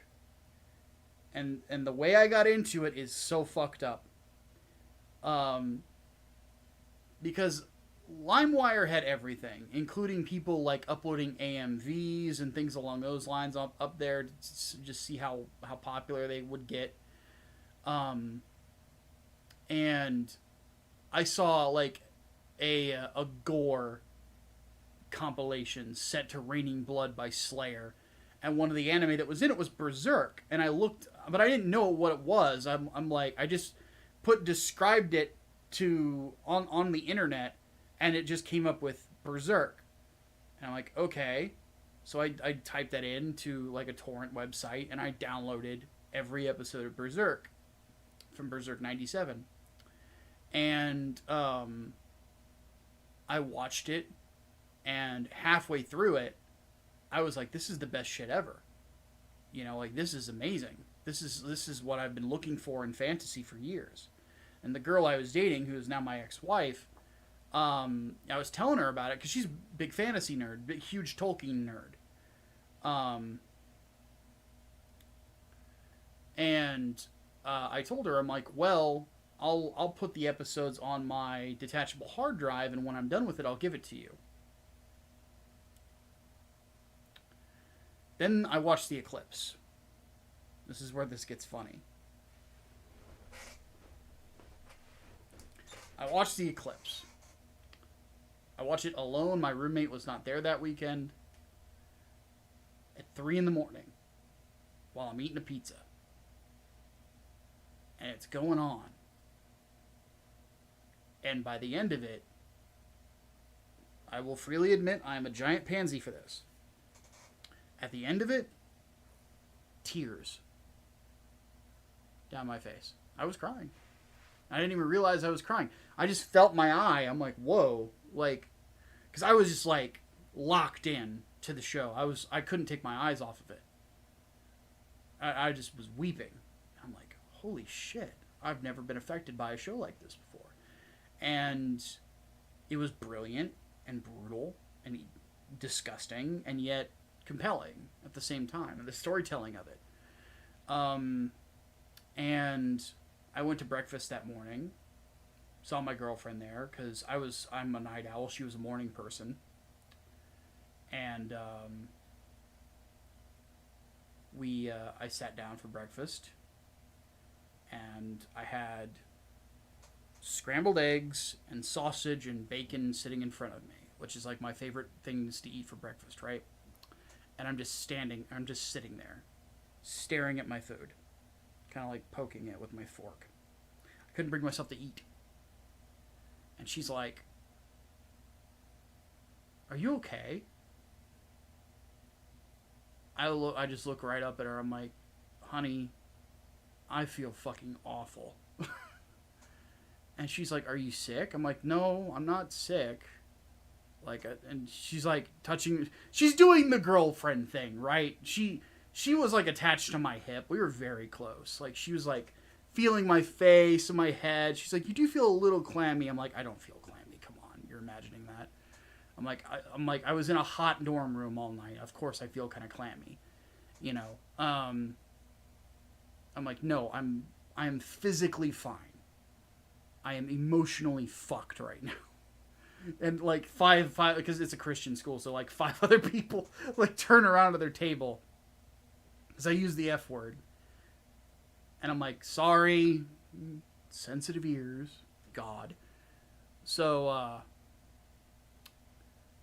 I explained to her. I said, "Look, I just finished Berserk.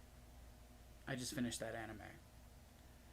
And she's like, "Was it bad?" I said, "No. Storytelling wise, it's incredible. It's one of the best stories I've ever witnessed. But the ending is one of the most disturbing things I've ever seen." And she's like, "Oh."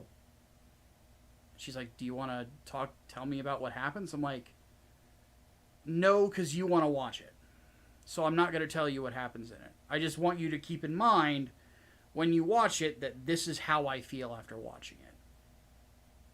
And I said, and I looked at her dead in the eyes and I said, "Because I love you, I want you to take this in because you might not want to watch it after seeing me like this." She still watched it. she still watched it. It's like, after she finally convinced me to eat, because she's like, "Micah, take a big whiff of the plate and eat." I'm like, "Fine." "Oh, this smells really good." You know, it's like the one good thing that the cafeteria got right was the fucking breakfasts. So I go and I give her my detachable hard drive to watch it, you know, overnight, because it was girls and boys dorms. There were no mixed dorms on a Christian campus, so because we all had to stay celibate while we were on campus. So I gave her the detachable hard drive with the Berserk episodes on it and the other anime I had on there, and she watched it. I get a call on like a Wednesday evening and she is bawling her fucking eyes out. And the only thing she gets out is like, I need you. So I had to go over and, you know, give her a big hug and hold on to her while she cried. Do the boyfriend thing, which, you know, by the way, to any of you young men in here, when it comes to doing the boyfriend thing, being supportive and being the shoulder to cry on, cherish those moments. Because she will. Trust me on that one. It's a mistake that I made. I didn't cherish them when I had them.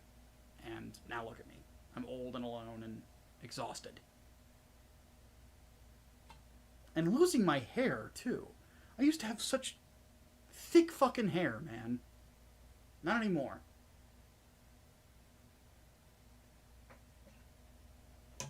I am admittedly a bitter old man. So, alright. But yeah, cherish stuff like that. Because you never know when it's going to be gone. Oh, my back. What about Elfin Lade? That one did not fuck with me as much. It was really good. Like, I really like it. Elfin Lade's great. But, didn't affect me like Berserk did. Though it definitely has some very emotionally heavy moments.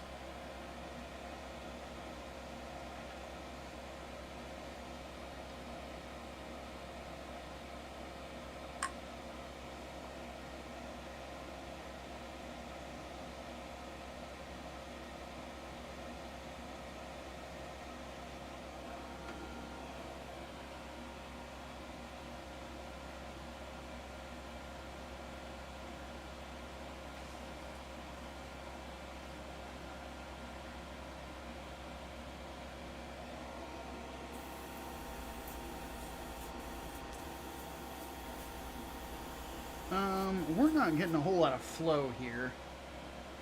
I'm gonna clean out the brush. Let me turn this off. Something might have gotten clogged in the needle.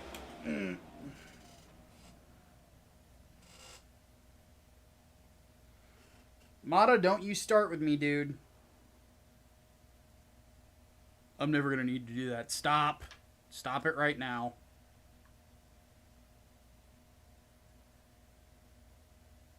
Stop doing that to yourself. Just stop.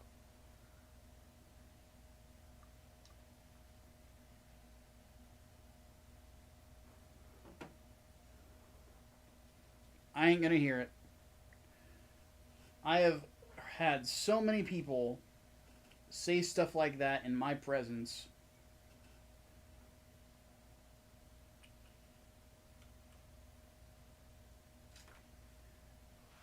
And you are young, and you do not know life. Take this as advice from an old man with an even older soul. When you sit there and you talk like that, you open yourself up to miss it and be a self-fulfilling prophecy. You do not want that because I can tell by the way you're talking about it. I could tell you and anybody else would likely like to have somebody like that in their life. I will tell you right now, if I had a time machine and I could go back and unfuck a lot of the things in my life that I fucked up that led to me being alone and here right now, I would do it. So do not give me that shit. That's my warning for any of you in here. Do not give me that shit.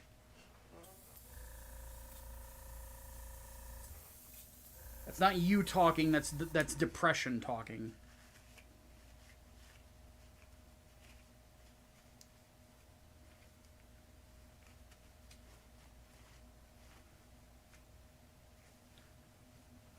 Because I want you to understand something.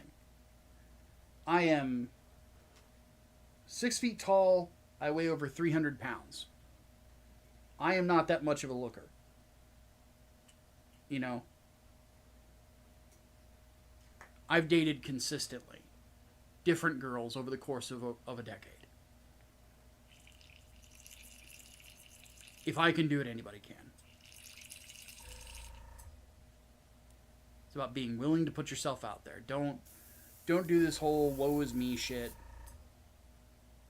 It's not real. You don't really feel that way, and you don't really want to be alone for the rest of your life. And you're deluding yourself if you actually think that. That's your depression. And sometimes you need to just tell your depression to fuck off. And if you're having a hard time telling your depression to fuck off, that's the point where you need to be talking to your doctor about the fact that you're having a hard time telling your depression to fuck off. And they can probably help give you a hand in telling your depression to fuck off.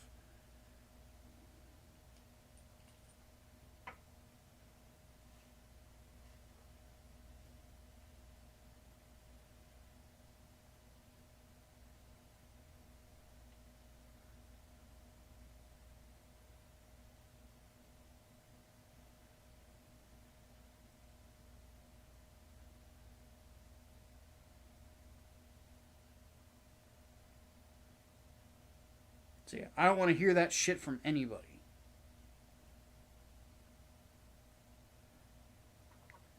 I might not be in the best state right now, but at some point,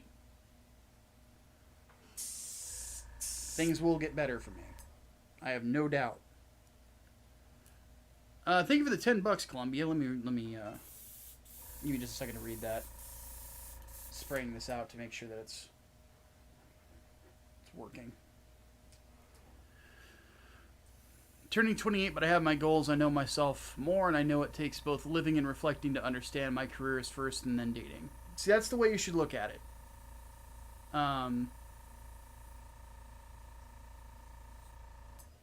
It doesn't need to be some grand thing. Nobody is the RPG hero. You know, none of us are. A lot of us are going to be the guy working the armor stand. And you know what? The dude who works the armor stand in a video game probably makes a pretty good fucking living. Anybody in here play Kingdom Come Deliverance? You guys have any idea how often I visited the fucking armor guy? How much I paid him as the fucking hero, as the main character? A lot of fucking money. That dude made fucking bank off me.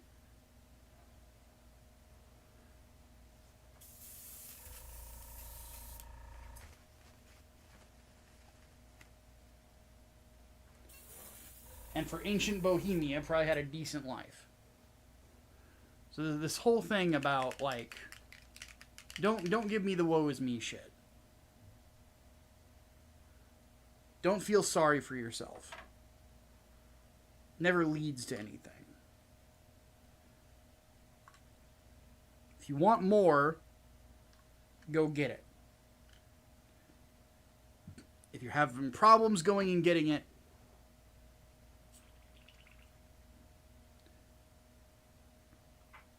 if there's a medical issue, talk to your doctor to make sure that they can help you. I did. I will freely admit I'm on medication. And it helps considerably. In fact, I need to get my refill soon.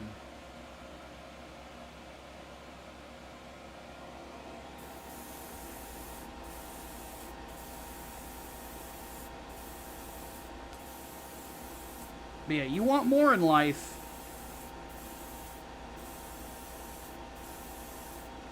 Sitting there and acting like you don't want it or it's never going to happen is stupid.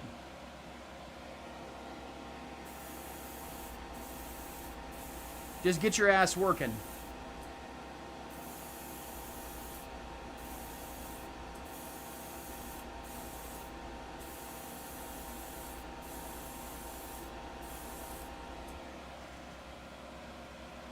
One thing I'll freely admit, I got shit I gotta do to get there again. You know? Little things that I'm wanting to do that I'm planning on doing this summer to get back on the horse. You know, we're gonna get this fucking comic book funded, right? We are over a third of the way there. We don't need a lot of backers on it, by the way, guys. Like, if some of you guys are new to the channel, if you have not read Englewood yet, we don't need a whole lot of backers to get to 1,000. We are at like 7, and it's like over $300, right? Like let's have a look at that.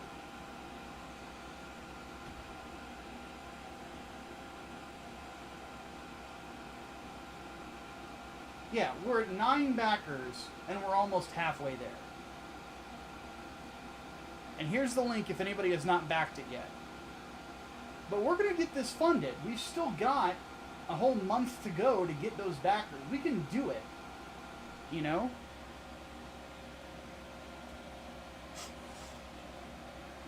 And then that book's going to get fulfilled. You know, those last orders will help out with things.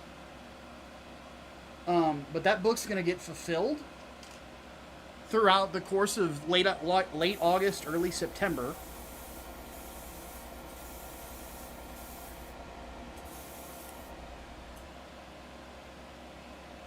And then we're going to do the next one, because the next one is ready to go. The script is done, the artists are ready, they're psyched, because we're doing a crossover with the comic book Peregrine. I scripted that comic years ago, and we're finally going to get the opportunity to do that. And that's going to be successful, I think. Maybe not as successful as Peregrine was, but it's going to make its money.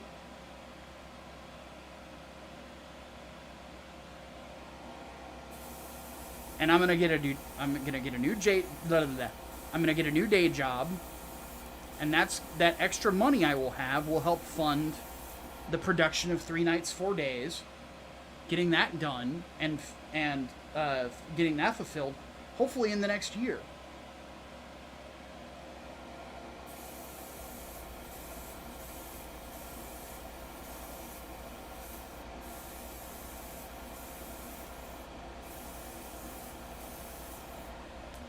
And by the time I'm 39, I'll be having my next books go out to crowdfund, to get funded. We're going to start putting books that are already done on Amazon so that they're easy for first-time adopters of a series to pick up.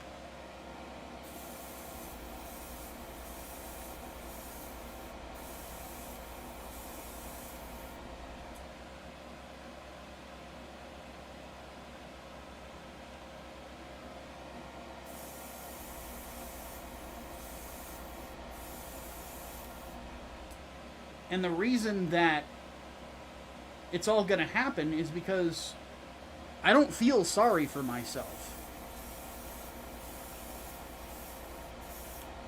Because I'm going to tell you this right now. The bullshit that has happened to me since the pandemic. Because before the pandemic, things were going alright, but we had problems. Specifically with the fulfillment of 3 Nights, 4 Days, Part 1. Because Hatman was having mental issues, and the fulfillment wasn't getting finished.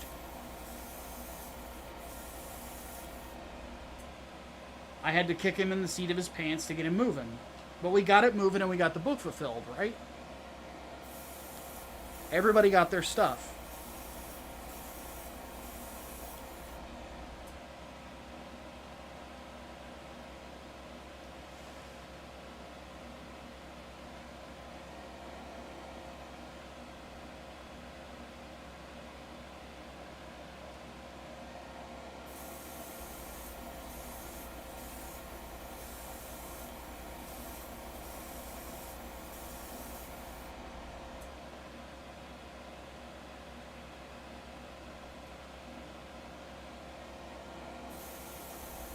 But even though I lost, all that money got stolen,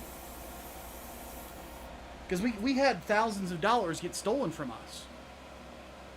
I'm not sitting around and being all fucking sad about it. Hatman and I have been trying to get it back. The government has been no help. So, at that point, you've got to be like Thanos with the Infinity Gauntlet in the MCU. You go and you grab it and you say, fine, I'll do it myself. And that's where I'm at.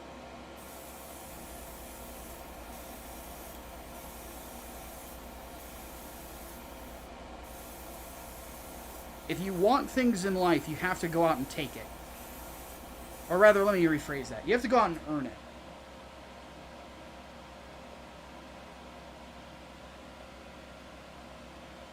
Affection, love, success, these are things that are earned through effort. That is what life has taught me.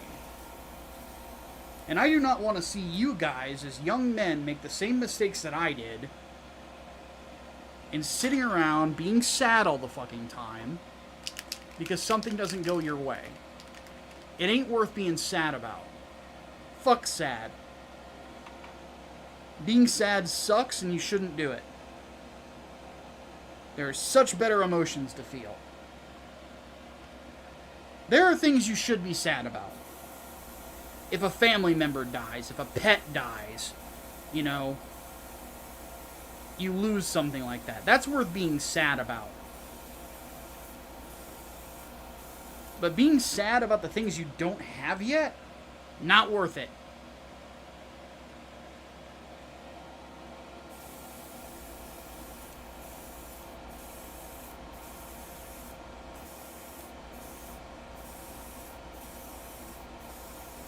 It's like being sad about not having gone to a vacation spot yet.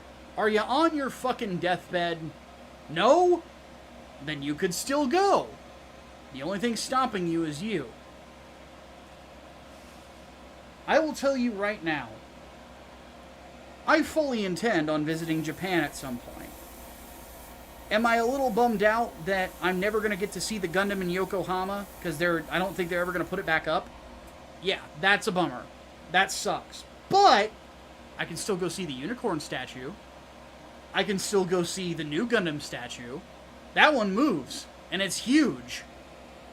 And I love the new Gundam, and I'm going to take photos outside of it. And by the time I go there, I'm currently on the process of losing weight. I'm going to lose a bunch of weight. And I am told that there's a lot of Japanese women out there that really like tall Americans.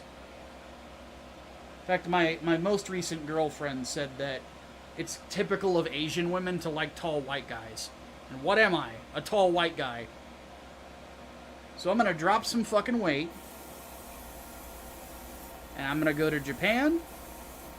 And I'm going to look my best. And I'm going to dress my best. And I'm going to see the sights I want to see. And then I'm going to go flirt with a bunch of Japanese women and see what happens. Maybe I'll find myself a nice Christmas cake.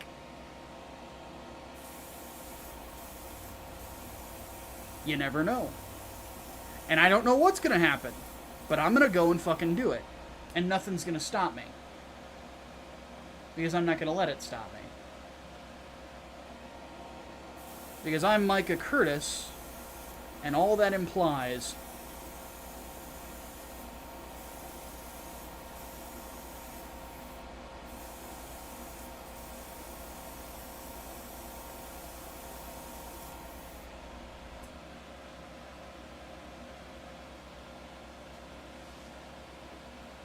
My point being, do not let you be an obstacle.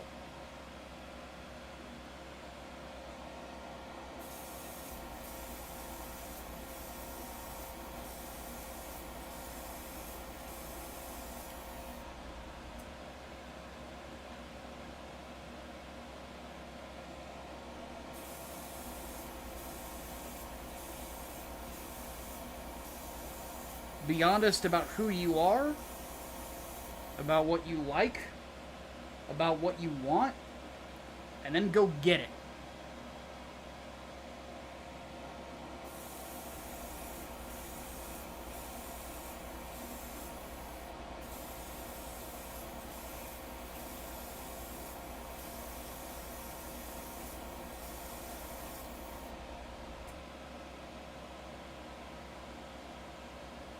Because I will freely admit,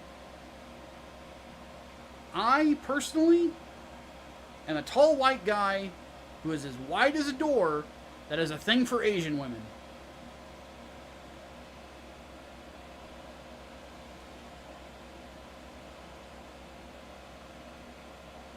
I have no shame in it.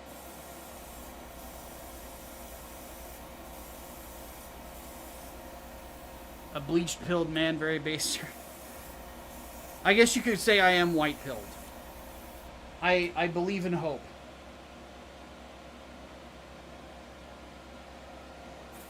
And I do believe that there is a tomorrow coming, and that it will be worthwhile to hold out for it.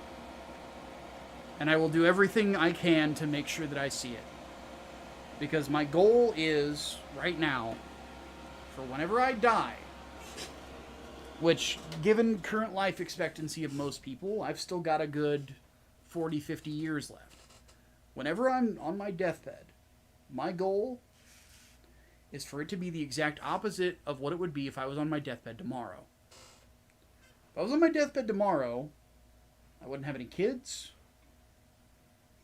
I wouldn't have a wife. But I'd have some family. I want it to be the opposite of that. I want it to be with a lot of family that would be around me. And I would look back on my life proud of what I got to accomplish. And thanking God for giving me the opportunity to accomplish it. That's what I want. More than anything. And I'm going to pursue that. And I'm going to pursue it, and I'm going to try to pursue it the right way. You know? I want to get to a point where if I'm making a ton of money off of YouTube, if I'm so lucky as to do so, I want to open businesses. Don't forget the redheads. That's true. I love redheads too. But I want to open businesses. And I want to employ people to help them, you know, lead good lives.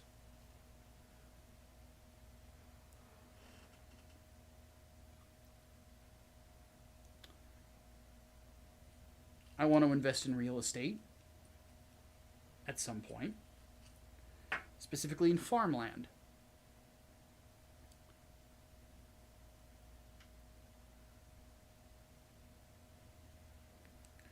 And I want to invest in farmland because what I'm going to do is I'm going to take out the loan for the land, and then for farmers that would need to rent land, I'll rent it to them, and I'll rent it to them at a lower rate than my competitors. But to where I've still got enough to pay the mortgage off.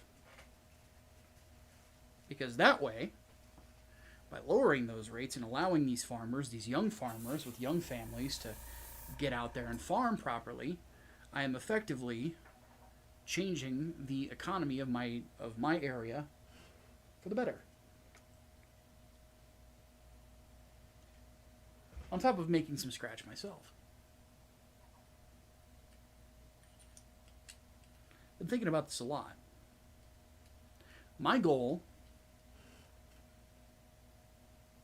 is to use my business to make lives better.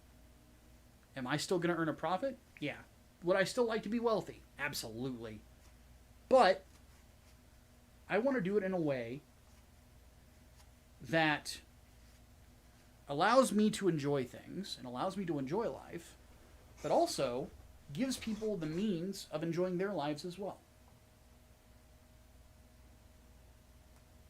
And I think at some point we can do that, and I think at some point we can get there, and it all starts right here. You know?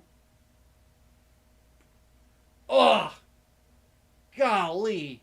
Did you guys hear that? Oh! Oh, my neck needed that. Fuck. Oh, thank Jesus for that one. Whew! Man. Oh, that was a good neck pop. Oh. I love those neck pops where it's like you feel it, like at the base of your skull, and then you just kind of feel like this, like, a pressure release throughout, like, your neck. It's like, oh. It's so wonderful, man. I love that feeling.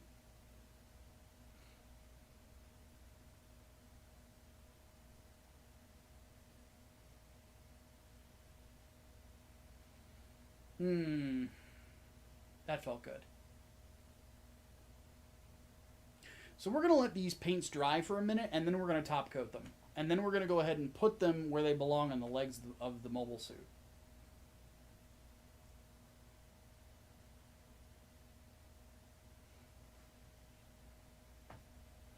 one of your dreams is to be a dad, work to make it happen. One thing just to keep in mind when it comes to relationships, relationships are constant work. And the other thing to remember is very simple. Love is a verb. It is not a noun. It is a verb. Well, it can be used as a noun, but it is primarily a verb. It is an action. It is what you do that shows love.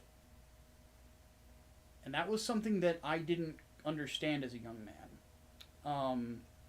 I thought at a point in my life that it was enough for me to say I love you, lots of hugs, kisses to my significant other, being very good in bed, which never had a complaint there. But, and I don't mean to brag too much, I'm kind of just joking around, but it was important to me because I wanted to be a lover that she wanted to consistently be with, right? And that's always a good thing in a relationship. You should have a healthy sex life. But I thought that was enough, and it wasn't. It wasn't enough. There was more I needed to be doing, and I know that now. You know, my struggle since then has just been I haven't found someone that I am incredibly enamored with.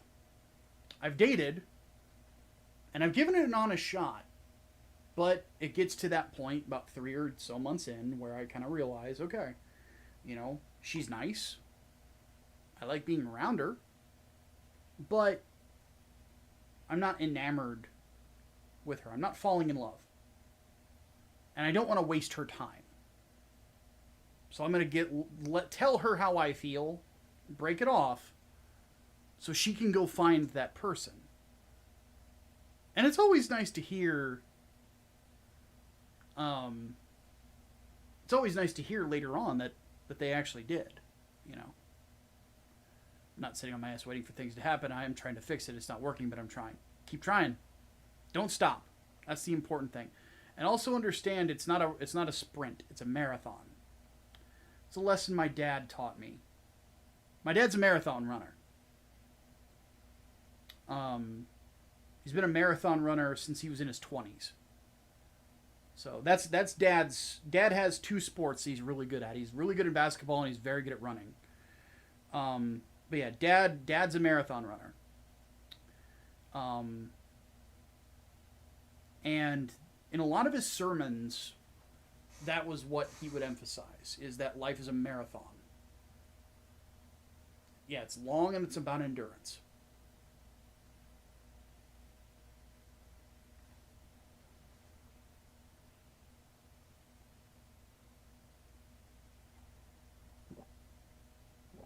You have to endure a lot of shit. Some of you guys have been fans of this channel for years. Like, you know the shit I've endured. Just to get a little bit. And it sucks that I'm one of those people that I have to work twice as hard to get half as far. But I do it anyway. Because someday it will pay off. And this is one thing that I have noticed. I know other people in my life that have had to work twice as hard to get half as far. And then at some point, they get recognized. And then it soars from there. You know?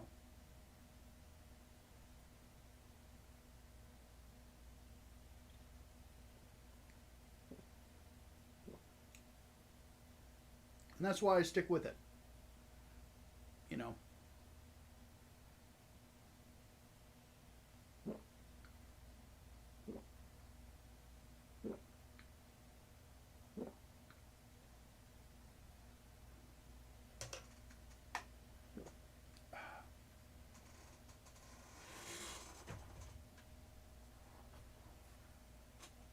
Yeah, the run's been nuts. We've endured a lot of things. And yeah, am I in the best place? No. Got a lot I gotta do. But it's gonna get done. Slowly but surely, it will get done.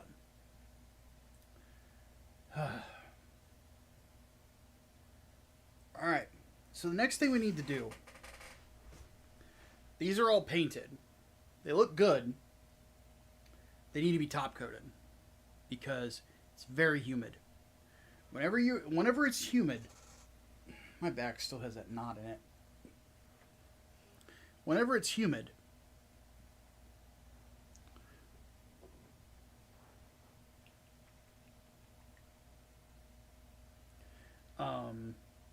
one thing you want to do is use top coat. So this is what I use. Let me put my hand behind it so you can see it a little bit better. So this is Mr. Color UV Cut GX.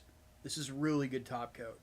It is gloss, but it's not super glossy. It's just glossy enough.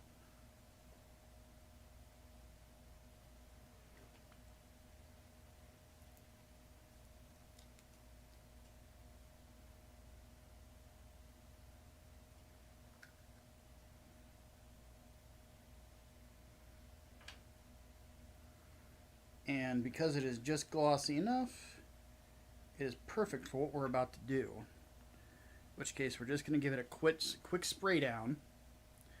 And then I'll be able to touch it and the paint won't run off very easily. Now, I'm going to get up after I spray this down. I'm going to get up. We're going to take a stretch break. I'm going to go wash my hands really good before we do any assembly. Because it is humid today. What I'm going to do while we take a stretch break is I'm going to crank my fan in here to kind of let air circulate. Because there is air... It's this muscle right here. Right below my my scapula on the right-hand side. It's just ridiculously stiff. It almost feels like I pinched a nerve. But there's air flowing from my bedroom into here. My bedroom's where the air conditioner is. And, but I have a small fan right here to my right that's underneath my work desk. And it blows air, but usually it's up higher during, like, the day. It's on low right now, so you can, like, barely hear it over me talking. So I will crank that up as I put some music on for you guys whenever I take my stretch break. And that will help the parts dry out. So let me get a little bit of thinner. Also, I do want to thank you guys for the super chats. I am reaching a point where I am going to have to buy model kit supplies. So every dollar helps because it's going to help these streams keep going. I want to do more of them. I want to do one a week. So far, I've been doing one every 2 weeks. I want to do one a week. And super chats and stuff like that help with being able to afford model kits, basically. One of the ones that I want to do is... I really want to do the Shinji. Because I talked a little shit about it in one video and people think that I hate it. I don't hate the Shinji. I actually like it. I think it's a cool design. It's gaudy, but it's supposed to be gaudy. Because it's cosplay. It's supposed to be cosplay. It's a Federation Gundam, effectively. Not really a Gundam, but kind of. But it's a Federation mobile suit that's from the same development line as the Sazabi and the new Gundam. That they dressed up to cosplay as Char. That's why I like it. It is the perfect mobile suit for full frontal. Because in reality, it would be the perfect mobile suit for Char Aznable.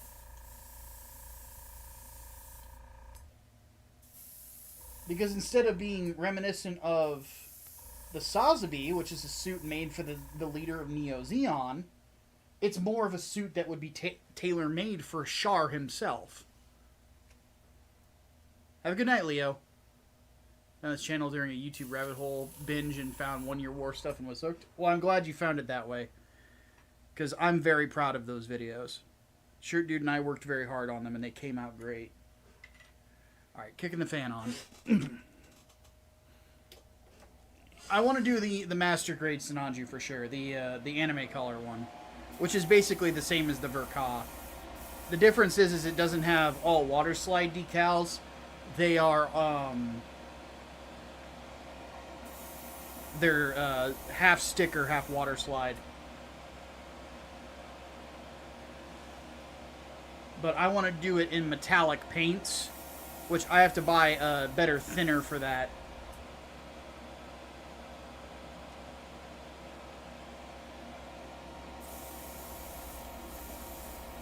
We're just doing a quick spray of these. Doesn't need a lot. I've heard of people that go ham with their top coat, and then they wonder why their paints run afterwards. It's like, dude, you're not supposed to be going ham on your top coat. Just quick once over. That's it. You don't need a lot of it.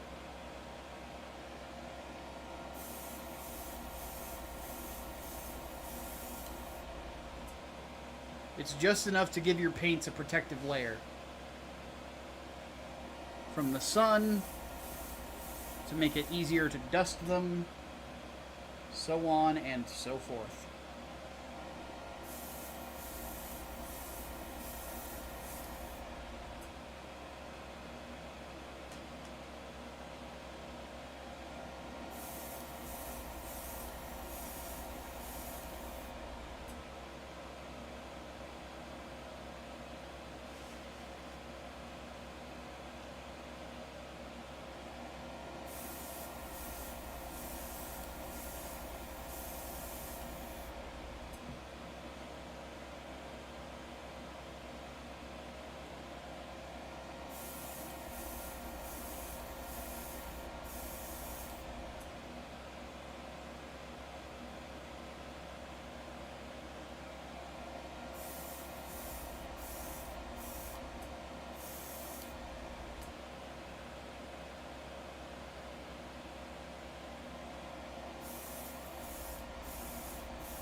Alright, I need a little bit more, and then we're done.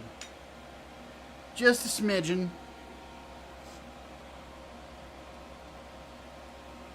But yeah, I'll show you guys what I plan on doing with the Sinanju here in a second.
Ooh, that actually needs another layer of paint.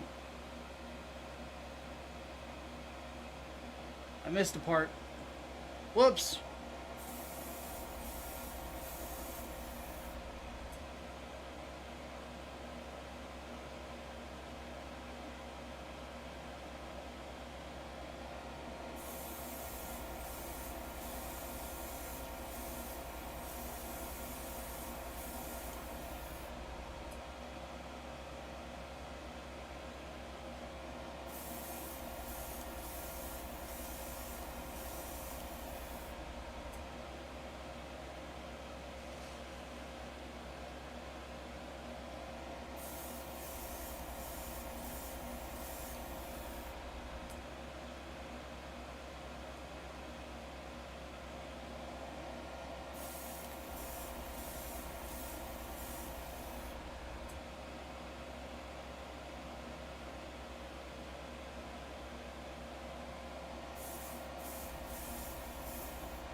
There we go. I had that one part that needs more paint. I just noticed it was a little thin. And then...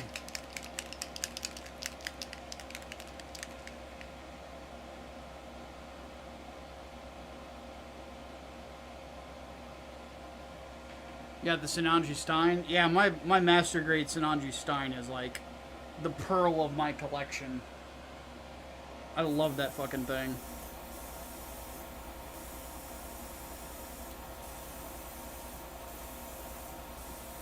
Custom paint job and all.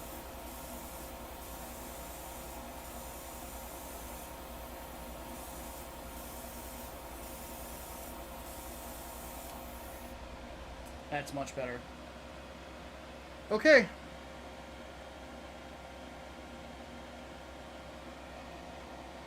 Let me clean out my brush.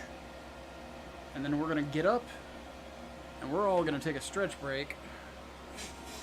About 5 to 10 minutes. Ah, God, my back. And then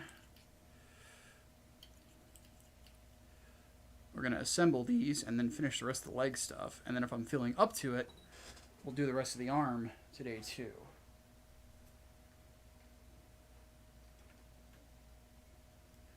Because as you're kind of noticing, I really do take my time with these kits.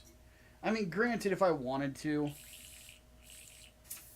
I could do a kit in 48 hours. But I really don't want to. I really feel like the ones that look the best are the ones that I take a little bit more time on. You know? Like the Tall Geese 2 that I recently did. Looks incredible. Looks beautiful. And I look at it literally every day on my desk. It's right over there, staring at me.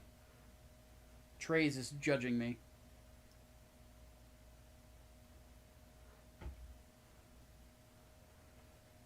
But that one, my Barbatos, which is over there, my Epion, my Wing Zero.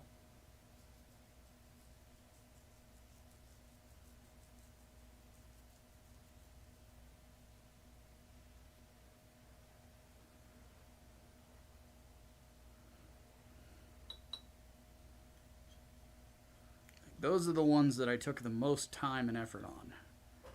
And they are gorgeous.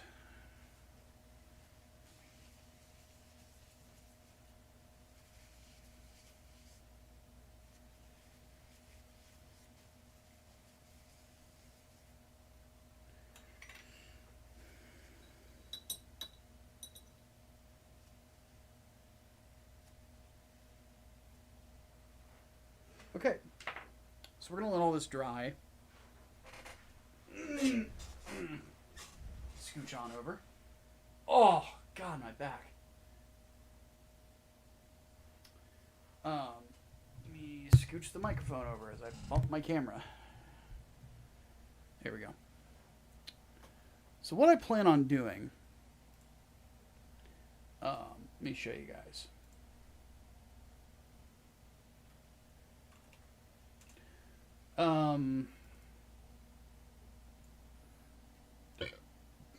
I actually have it in my cart over here for the future.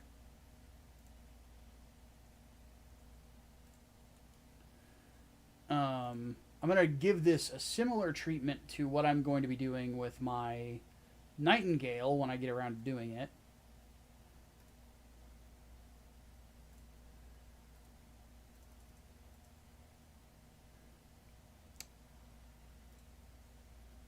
So this is the one that I'm looking at.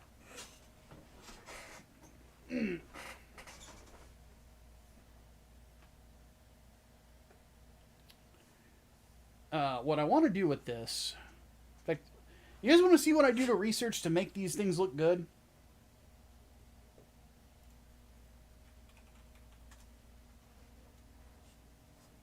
It's really simple.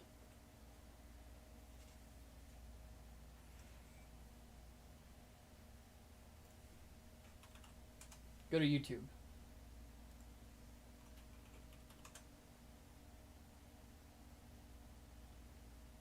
So let's pull up the fight scene between the Sinanju and the unicorn.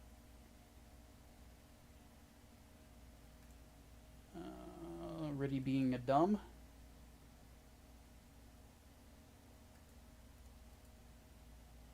Okay, so this kind of gives us a good view of it. So its inner frame here is pretty gray, right? More of like a steel sort of a look.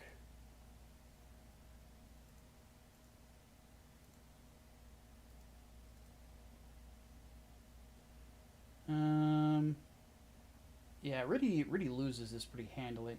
Actually, no, it's his CEO that gets killed here, if I remember right. Yep.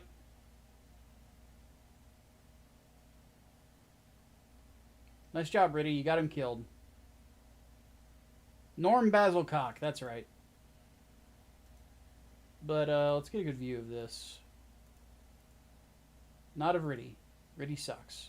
Okay, here we go. There's a good view. This is what I do. Is I just look. I look at it in the anime because I like things being animated.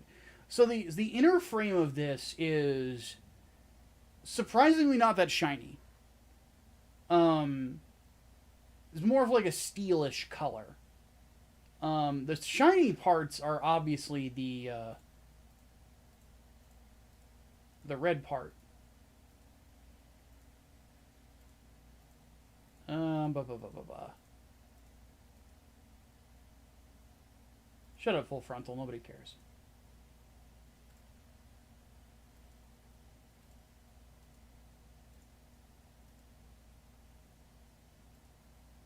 I really wish there was a frame-by-frame option on YouTube. Yeah, the reds are really shiny on this. And obviously the sleeves and the Neo Zeon emblems are very, very, very golden. So what I'm gonna do,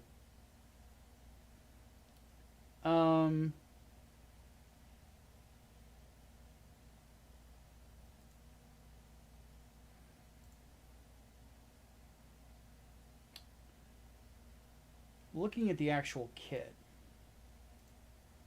I'll look at it a little closer. There is a surprising lack of part separation in certain areas where I would expect it.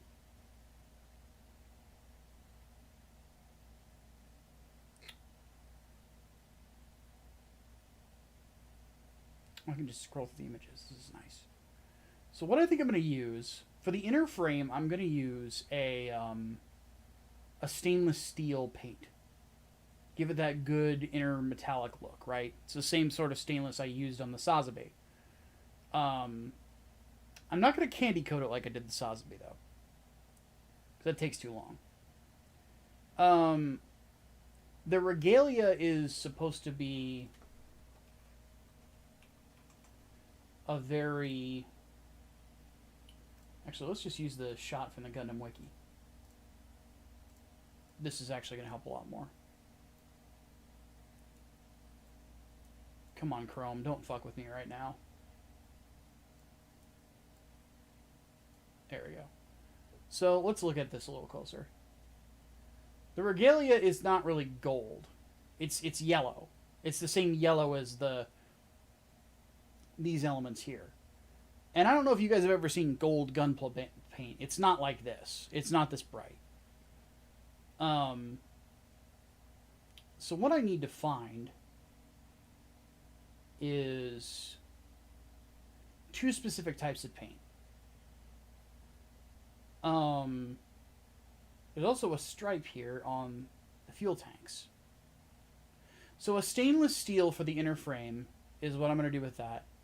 I'm going to use a bright metallic red for the outer armor. And what I'm going to do to give it color separation, where it honestly doesn't have it, is I'm going to mask the spike elements of this. I'm going to mask them, and we're going to prime those in a brighter color than everything else. So we'll prime most of this in gray, but we'll prime those in white, make them a little shinier. Make the colors pop more to give it some color separation that it honestly doesn't have. Admittedly, these are not high quality photos either. This is a really good one.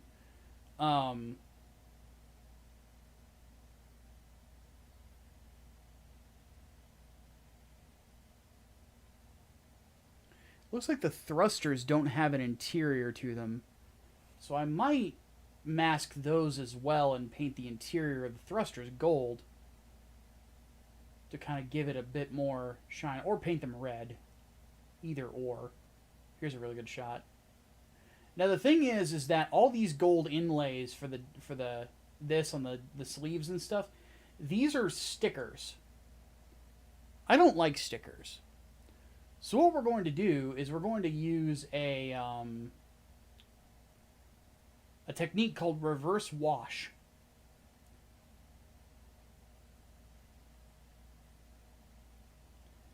And basically what you do with a reverse wash technique is you paint it in lacquer, and then you paint the top in acrylic, and then you use an acrylic thinner, which isn't going to work on lacquer paint at all, to take off the top layer where these gold parts are. And then it'll look perfect. So what I need to do, let's go on Gundam Play Store, and let's look at their paints. Fuck off. Hobby supplies, paints. Okay, so they do have it. So we need to find Tamiya. So they have, okay, so in stock. Let's look at their golds. Oh wait, no, the gold would be a Mr. Color. Doi. So let's not look at their golds. We don't need gold from them. We need black.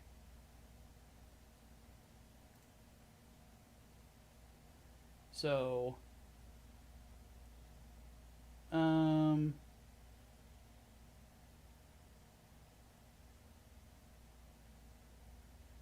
we would want a glossy black specifically. So add that to the bag.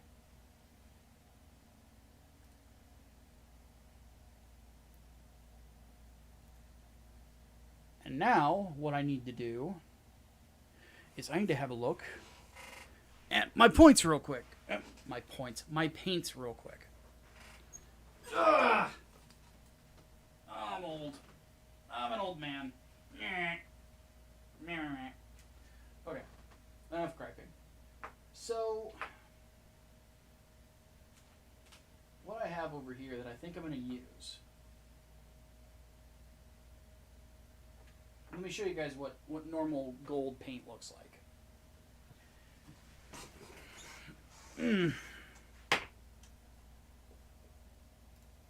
So normal gold paint, this is Super Gold 2 from Mr. Color.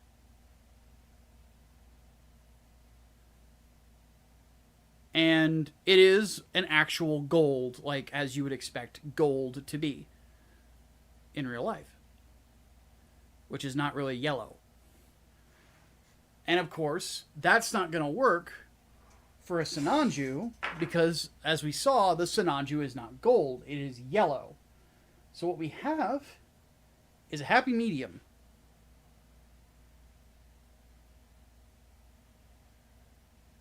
Come on. Come on. Jesus Christ, camera. Work with me here. Thank you. This is rough gold. Mr. Metallic Color. This is the line of paints we'll be using for it. So you can see it is a yellow gold. We're going to use this instead. Let me open this up. Oh, need to shake it real quick.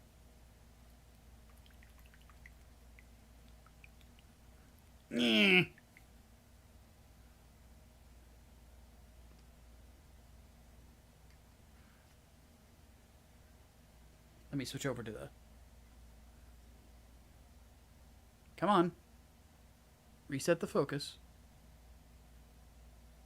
No? Yes? Maybe?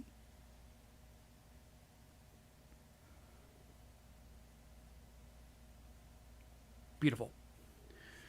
So, let me show you guys on the hobby desk what this looks like.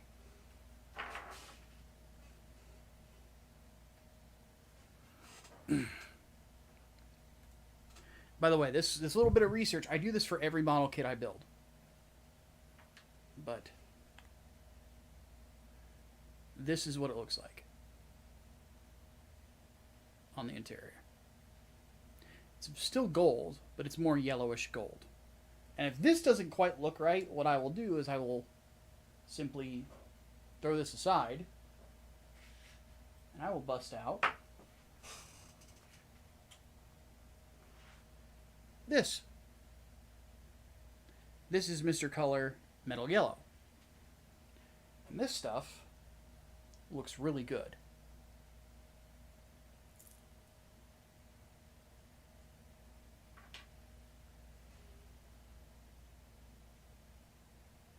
Pretty good color, right?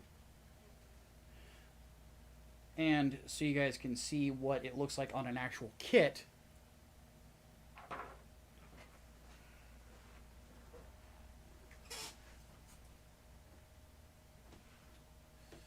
me grab a friend of mine named Barbie.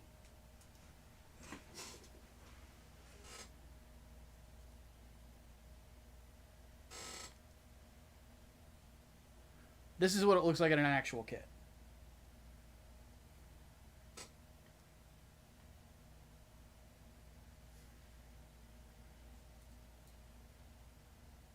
As you can see, it's very shiny. So pretty dope, right?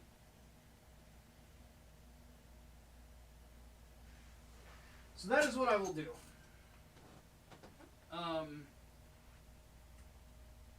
It is going to be an expensive project. Doing a Shinji will probably cost me around $100 after it all. But it's a pretty mobile suit. And that's about what I paid for my Shinji Stein. So, and that big boy is my piece de resistance.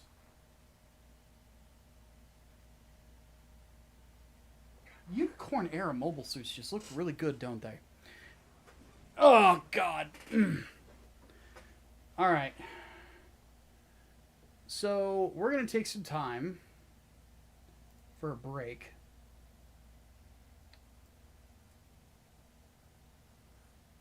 I'm going to leave that up.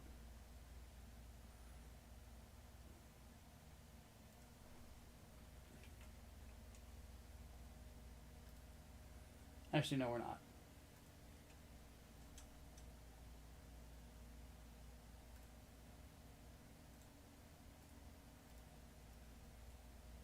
So when people come in, they'll know what we're working on.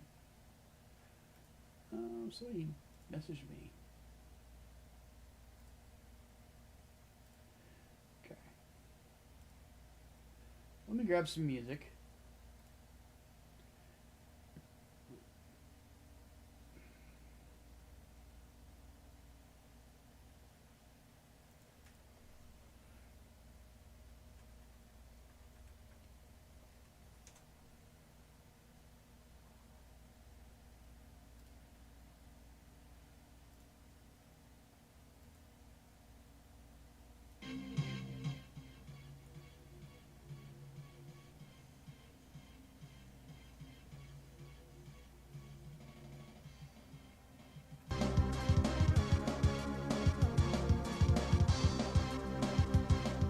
And I will let this roll. I will be back in about 10 minutes.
All right. Oh, goodness gracious. Great balls of fire. All right. We're going to do one more thing before we close it out. We're going to get this assembled.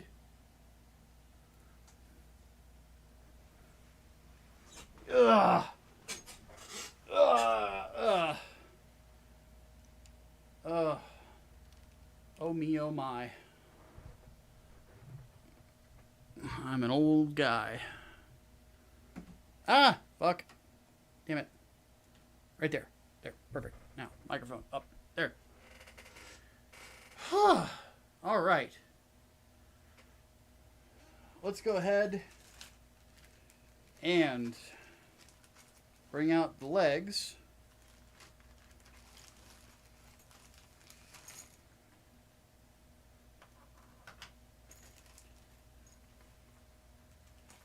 Now, obviously, we're not putting all of the armor on the legs right now because some of the armor still needs to get painted. I will do that off stream.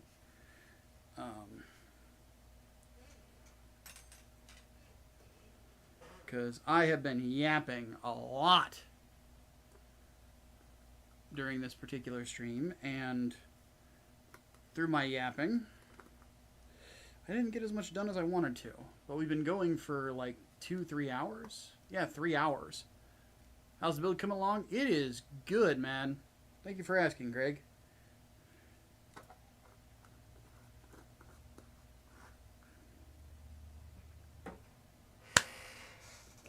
So, let us go ahead and get rocking on this. So I'm going to try to do this just by eyeballing it. And let's see how I do. So, right leg. Actually, that's left leg. Doy.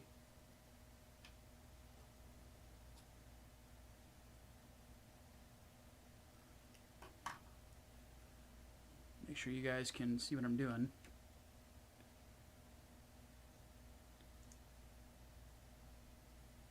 Should snap like that. And like that. So that's good to go. Now,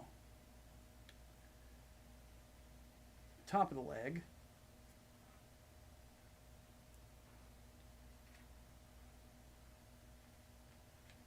Should be these parts right here.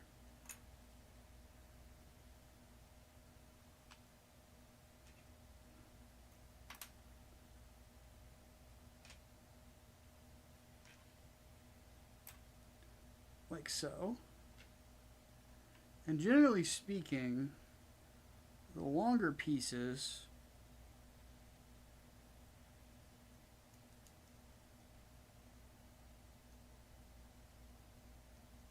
should be on the back.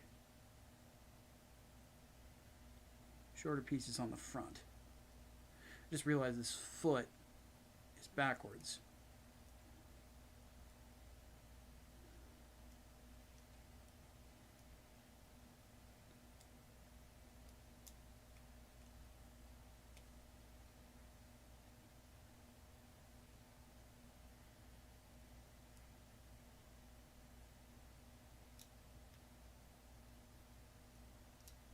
There's the knee bend.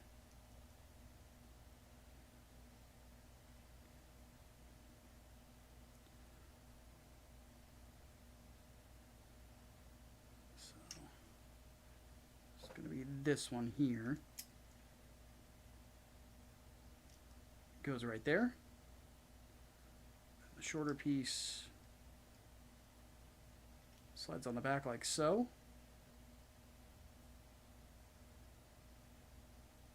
So there's that. Now for the other leg.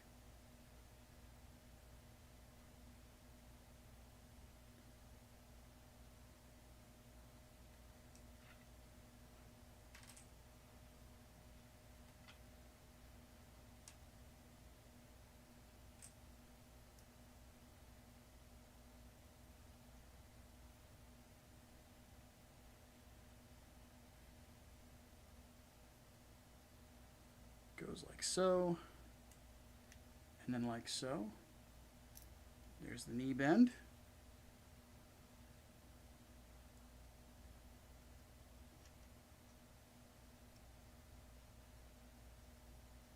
So there goes that.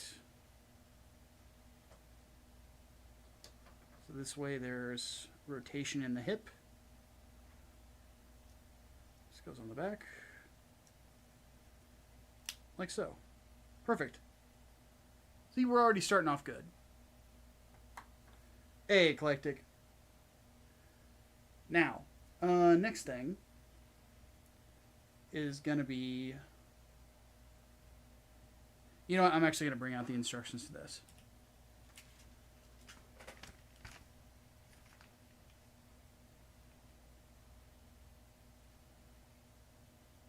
I really just need to see the diagram.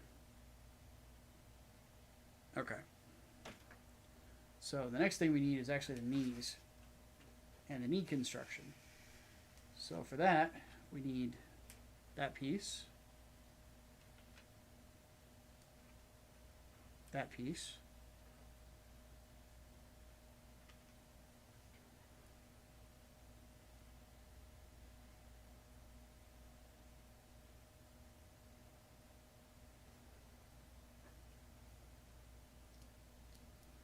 spread the knee out like that.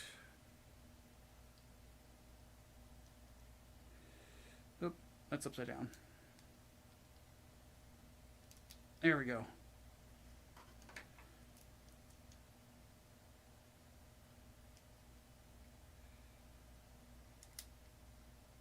Perfect. Beautiful knee bend. Now we need the caps on the ends on each side of the knee. Looks like it's the ones that are a full circle. So right there.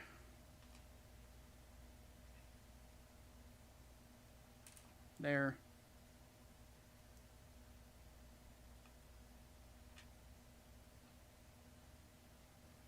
There. And there.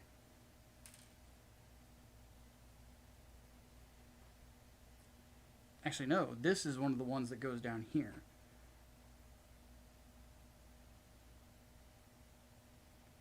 Along the ankle.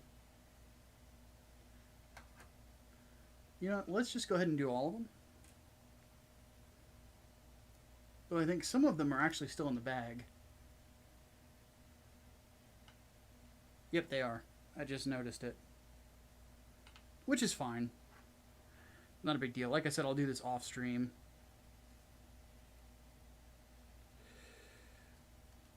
Unless you guys want more streams of me yapping, in which case, I mean, I can do that.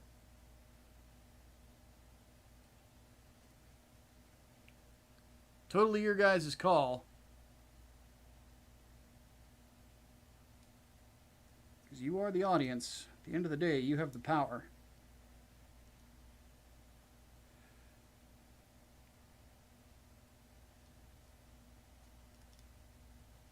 There's that.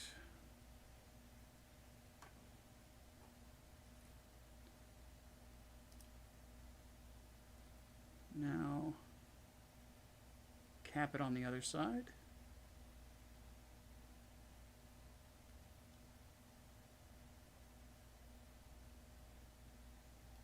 Like so.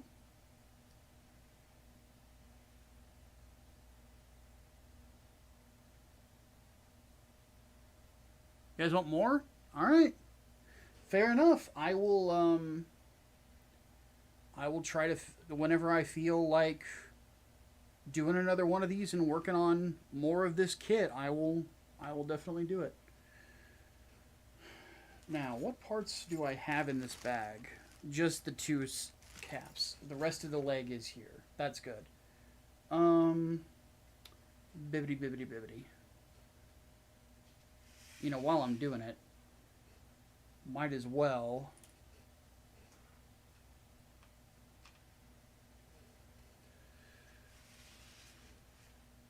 do this.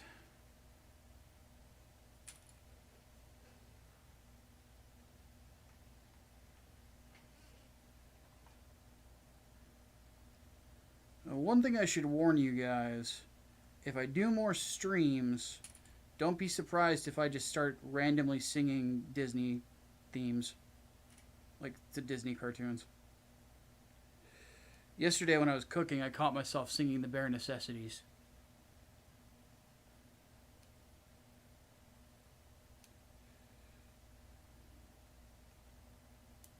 Okay, I fucked up. Let me pull this off.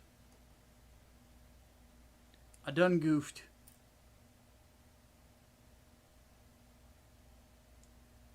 Have a good night, Serena.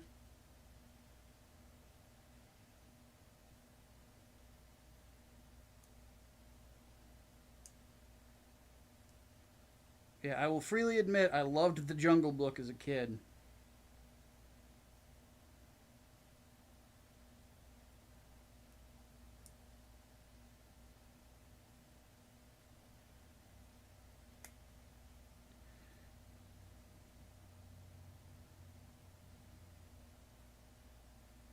And if I ever have another black cat in my life, I'm going to name, if it's a boy, name him Bagheera.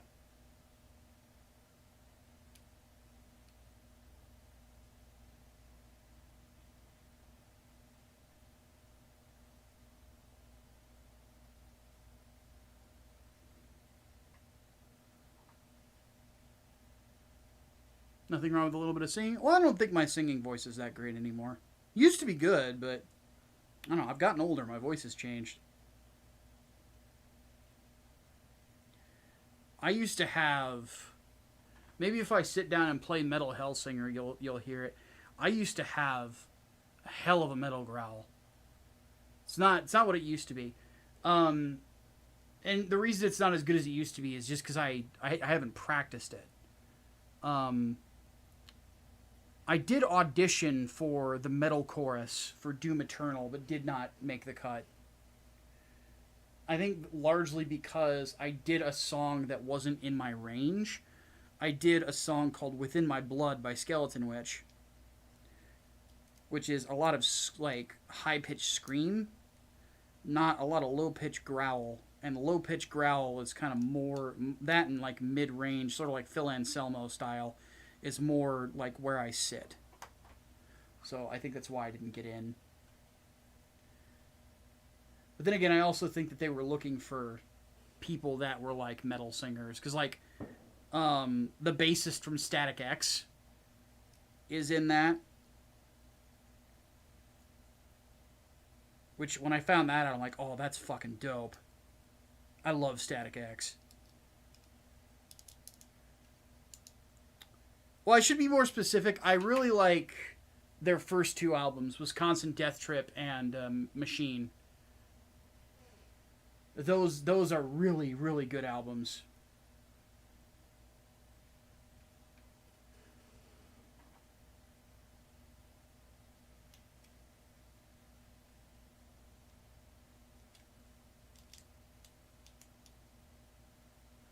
Bum bum ba-dum bum bum ba-dum ba-dum. I can play it on bass too. He's a loser.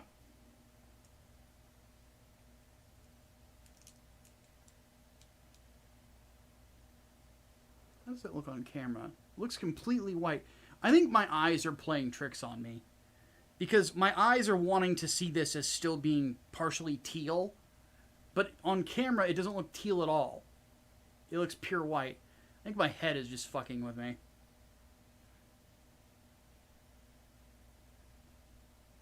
I don't know. I might give this another coat. I'm not sure. I think I might just be fucking with myself, which has been known to happen.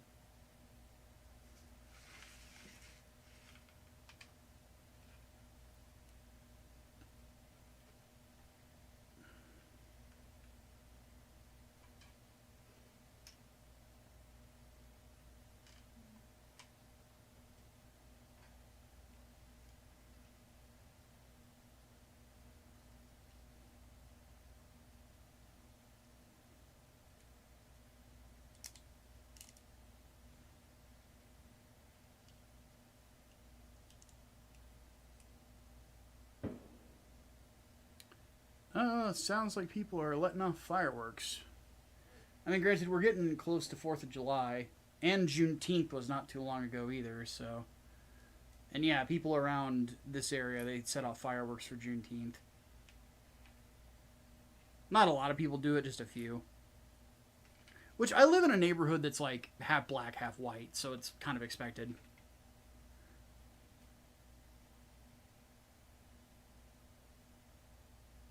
I even got invited to a couple barbecues, which was nice. I only went to one, but went over, had some food, schmoozed a little bit, talked, you know.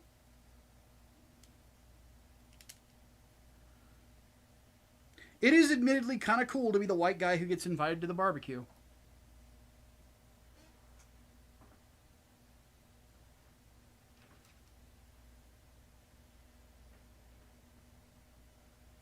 I don't know about you guys. I ain't gonna turn down free fucking barbecue. You fucking kidding me?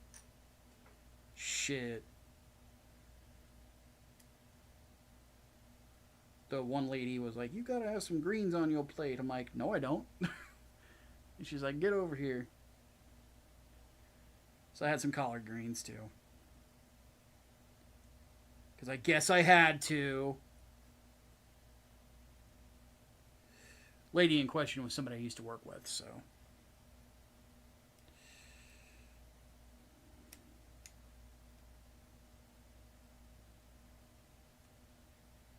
She gave me crap. She's like, "You used to eat so many more vegetables." I'm like, "True, but I was on a diet at the time." Context must be considered here, my dear.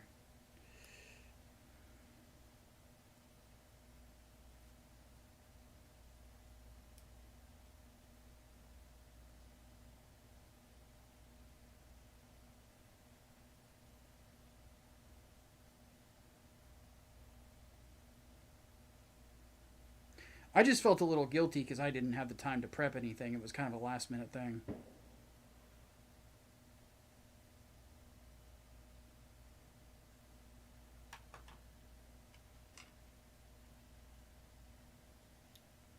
But it made me feel. It reminded me of home, you know, back in the Chicago days.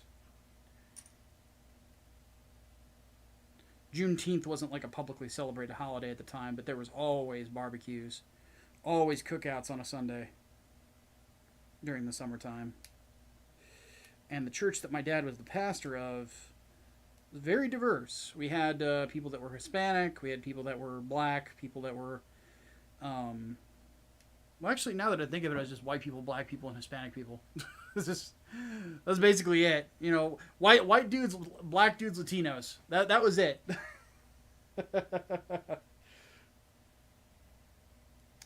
I miss those days, though. You know,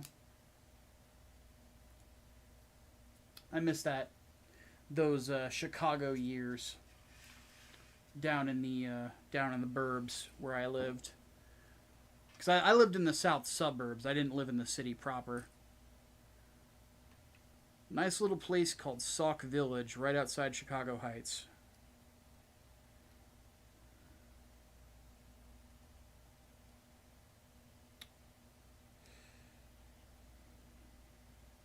I miss it, but sadly, that suburb has become a bit of a hellhole from what I understand.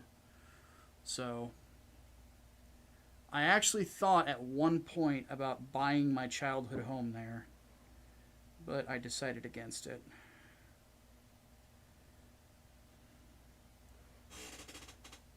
Because, as Hatman put it, and he made a good point. He said, you know, you can go and you can buy that house, and it will probably run you about $100,000, maybe $200,000. But you're gonna need to have a gun, and you might even need to use it at some point if somebody tries to fuck with you. Or you could move out to North Carolina, and there's a better chance that you're never gonna have to brandish that iron. And I'm like, you know what? That's a fair point. Okay, so I don't know what these parts are for. So we're going to put them in the bag. They might actually be for the arms. And I just missed it. In fact, let's look at the arm construction real quick. But they don't have the boot, the red part, but there's the legs. What do you guys think?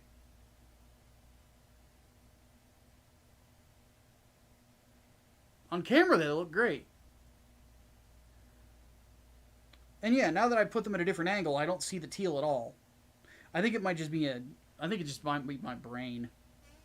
But anyway, let me look at the arm construction real quick.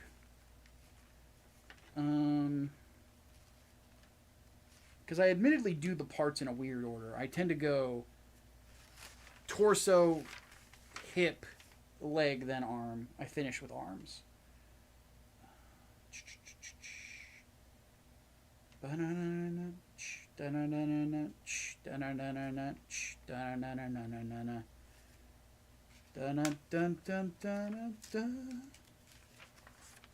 or $6-4. So those wondering what I'm humming. Definitely a Chicagoan. Yeah, I don't know what part these are to. Like, I'm not seeing... Oh, it goes on the back of the ankles.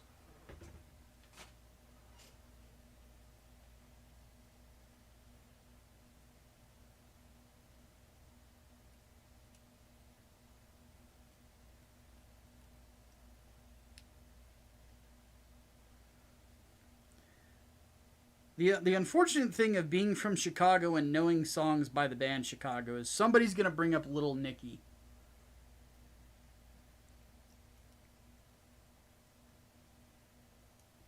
The Blizzard's always been really forward with his messaging. However, Chicago, I love this song. I, Satan, command you to spread the blood of the innocent. I admit that movie gets me as a metalhead. Like, it's pretty fucking funny at points. I don't like a lot of Adam Sandler movies, but that one, Little Nicky, has its moments. All right. Let's go ahead and open this up before we call it. The rear armor just fell off. Of course it did.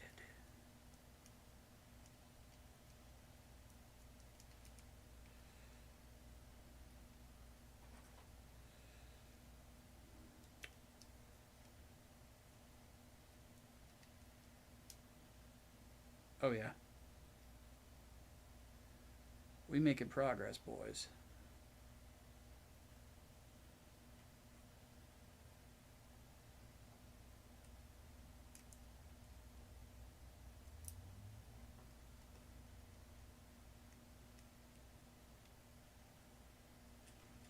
Ah! Oh, that's the problem.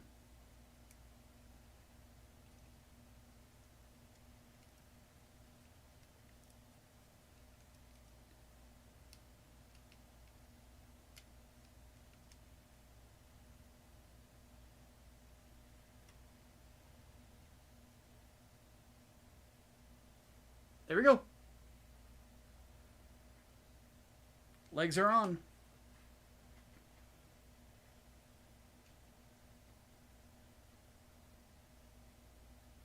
Very white. Gosh.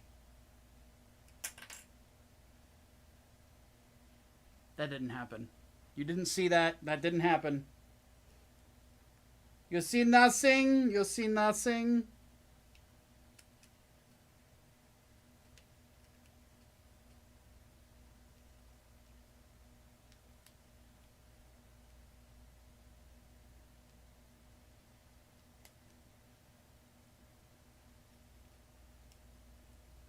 is this not wanting to stay on?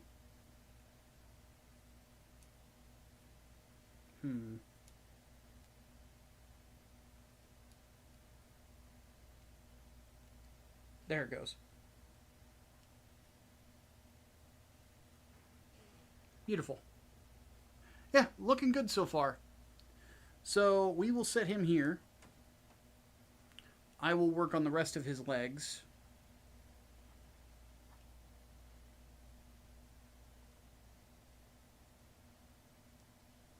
I don't know why this one is jutting out so far.